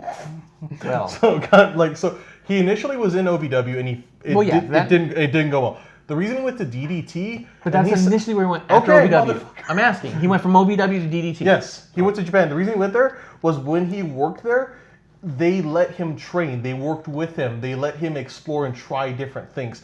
Things were stupid, but things that were with him, he's kind of a guy who's not about being this dominating top like technical wrestler or whatever. It's about letting him explore and try different things. And DDT, yeah, they do a bunch of dumbass shit, but it was also where the Golden Lovers started. It was also where he got to try different styles of matches. It was where he got to showcase, hey, I can make a match where a 19-year-old girl actually wins and looks like a badass because I'm working around this person. He got to work around a lot of different types of talent, and it showcased how he could be like Cell. Did it make him look like a strong person? No. But did it make him look like this weird, amazing person who could sell? Yeah. Like, that was the big thing of it. Him and Kota Ibushi both got to where they were in a lot of ways because they were working with, like, talent that looked fucking stupid. Things that weren't real. Literally, there was a match where Kota Ibushi was under a table, and it was where the table beat a ladder. And he was the table. So why is not- it on TV? Why would you televise it? It sounds like an open mic with a ring. Basically. So why do you put that on TV? It's not really on TV. It's the Gong Show. It's not really on TV. It's not? It's a super tiny independent promotion. It's the closest thing to what you have here is fucking Juggalo Championship Wrestling, which isn't great, or ICP, or Combat Zone Wrestling. It's not there, but it's all meant to be just silly, dumb comedy, and also it's the comedy that fits for that country's culture because it's a lot of it's stuff that doesn't that's stupid as hell. But over there, it's that type of humor. Like when you watch Japanese TV shows, you're like, this is so fucking wild and So stupid. who put out all the videos? They're Because you big- can find them. Is it just fans? Yeah, People who were there just basically recorded it? online. Yeah, that's it. So that's what it was. Or a lot of the stuff you see, it's like this is so dumb, and it's recorded maybe by them, but put online. Or Yeah, but was it put online by DDT or was it put online by fans who went to the show? DDT in Japan, but then fans putting it through them because they would basically, if they did have something televised, it was like their equivalent to a pay-per-view or like a VOD. So it's like, check out our wrestling open mic. Yeah. Here's the kind of weird shit you might see. video on demand, Huh. stuff like that. And it was more. So the reason it's important is it's just it let them try things. Oh, Where for they- sure. No, yeah. I understand the concept of open mics and why those are important Yeah. to people who are learning any performance. Yeah. Andy Kaufman wasn't going to be Andy Kaufman he wasn't going to be allowed to be Andy Kaufman who's put on the Tonight Show straight away. You get what I mean, though. He had to develop his character outside of it. What And- character? What Andy Kaufman was Real. yeah, but he wasn't going to be a 1950s, 1960s, 1970s TV without having established himself, without finding his character. The improv gave him that. Yeah, but he wasn't going to. You get what I mean? Yeah. That's what I always think of like Kenny. There, it's like it's stupid and crazy and dumb, but it was. It was an open mic. Yeah, So it's exactly. like he was fucking off. That's what I want to say. You guys goes like, "Grr." Okay. That's what it's like when you guys are drunk and yelling at me. What I just did to you. Yeah, but I can best you. Yeah, I know. Then we get Chris Jericho versus Hangman Page for the fuck. AEW World God. Championship. God, if that chant starts, I'm fucking. They're doing it. If They're it doing sounds it. like that. I'm done. That's what they make it sound like. You've heard it, man. Yeah, but if I Especially this, Hangman better do good because this is not. I'm so. If Hangman Page doesn't win, I'm done. AEW has a huge fucking mountain to climb. If Hangman Page doesn't win, I'm gonna be so upset because it's counterintuitive to everything you're doing because there's no fucking reason for Jericho to hold his belt. None. Jericho said he's come Down the line, maybe. But to start the show with a Jericho champion, fucking trash. Yeah, Jericho said he's coming in here to do it to Similar, like he's treating this like Kenny Omega talks about DDT. Hey, Mist. Mystic! Yeah. What up? Sorry, we're yelling about AEW. Cheers. I hope you're a big fan of yelling. Well, it's We're street profiting AEW. yeah, it's That's right, fam. Clump versus Yeah, Marsh. fame. Fame. Fame. No fame. Fame. But Hangman needs to win it. Hangman has to win, otherwise, what the fuck are you guys here for? Yeah. What are you proving? Yeah. It's, I think Jericho wins it because it's not. I'm not saying it's the right move, but I think they want the belt on A familiar name. face? Yeah. Do you get the impression that but Jericho couldn't make this first look. Do you get the impression sometimes that Jericho's role in this is almost like everything that people would talk shit about, like Hulk Hogan, Yes. and I mean like, oh, now you're a prima donna, like somebody's let you be this and you always were against it. Yeah, I hate it. It's 100%. I think that I do think there's a huge mentality saying that they need to go on TV with a top guy on top, and Jericho's a top guy because he's from WWE. But realistically, he was a top guy in 2002. For how long? 2-3 years maybe. yeah. He beat Rock and Stone Cold in one night and the first undisputed champion. And that's his highest mark of anything he did in his career. And he was in the title talk from time to time, but never really to hold it. Yeah. And at that point, it was always like upper mid card. Yes, you're a name. Yes, you get a pop. Yes, you can control the crowd. Although he was having a tough time with it at the last one, where he was out there cutting that promo. And he was just all like, you guys are supposed to boo. Like, it was really interesting to watch him try to control the crowd a little bit when they were just, like, cheering about stuff. And he goes, boo. Like, He's but, yeah, boo, boo. You guys hate me here. well, he's like a victim of being he's the smart Mark fan. Yes. He's a victim of that as much, like, and I think it's taken a long time to realize, yeah, he's not that great at it because he couldn't get booze because he was just so good at being an asshole. Yeah. Yeah. And then he was really working it. It was interesting. As we were watching it, I remember I was actually like kind of almost coaching producer through it, being like, he's doing this because they won't do this. They said this, and now he's saying this, he's trying to mold the crowd into being like, I need a different reaction from you guys. Come on. And he's like leaning into it, then moving out of it. Like, he's good. And he got really close to getting the ones he wanted. But a lot of people think that Jericho needs to hold the title, so when people flip through to TNT, they see their familiar Chris Jericho with the title, and I think that's counterintuitive. I think you have a familiar face like Jericho being pissed he doesn't have the title, and you'd be like, why doesn't that guy have the title? That's the most famous dude in there. Yeah. And then you show, oh, it's because this other dude's fucking incredible. Yeah, and Hangman is incredible. He's gotten there so fucking fast, and he's only gonna get better. Yeah. Oh yeah, Hangman in Bullet Club was terrible initially. Wait, wasn't Misty Shadow King? Yep. Right? Yep. Shadow King! Sorry, Misty! He's got a new album coming out. Fozzie's got an album coming out. You think that they're going to try and push the Fozzy album? Cool. I hope Fozzy sponsors a bunch of their shows now. I hope Fozzy does a bunch of their own shows. I think that also, that's another thing I was thinking about was why is Jericho so bad at working crowds is that when, unlike so many other people, when he's outside of it, he's, if anything, less of a face when he's on his own podcast. He's such a... He's super face. Yeah, and it'd be him breaking through it so much and being what he is and talking about it all. Like, yeah, I get it, but part of me hates this because it doesn't like let me get out of like my own head where I'm watching and I kind of want to be taken into, well, I hate Shane because he's a dick and I like KO because he's this. I'm always like, yeah, but I'm gonna listen to the talk as Jericho and he's gonna be like some happy dad who's all like, yeah, I'm doing this and I'm a rock star and I fucking hate it. Definitely. If he bought into that more, I would hate him. I think he'd be a better heel because I think it'd be cooler if he just bought into his own juice more. Like I'm this, yeah. I agree. Let's see. Misty says Jericho's touring with the band regularly. During appearance on Bustin' Open Radio, they were promoting the new single. Jericho announced the song will be released on all major streaming platforms tomorrow. Well, that'd be cool. I hope we hear a bunch of it on All Out. I hope it's like how they do with SummerSlam, where like every time they're going to a transition, there he goes. Remember with WrestleMania 2 years ago, where the crowd was singing it even on Monday? So fucking funny. I really gotta find that song because it was really good.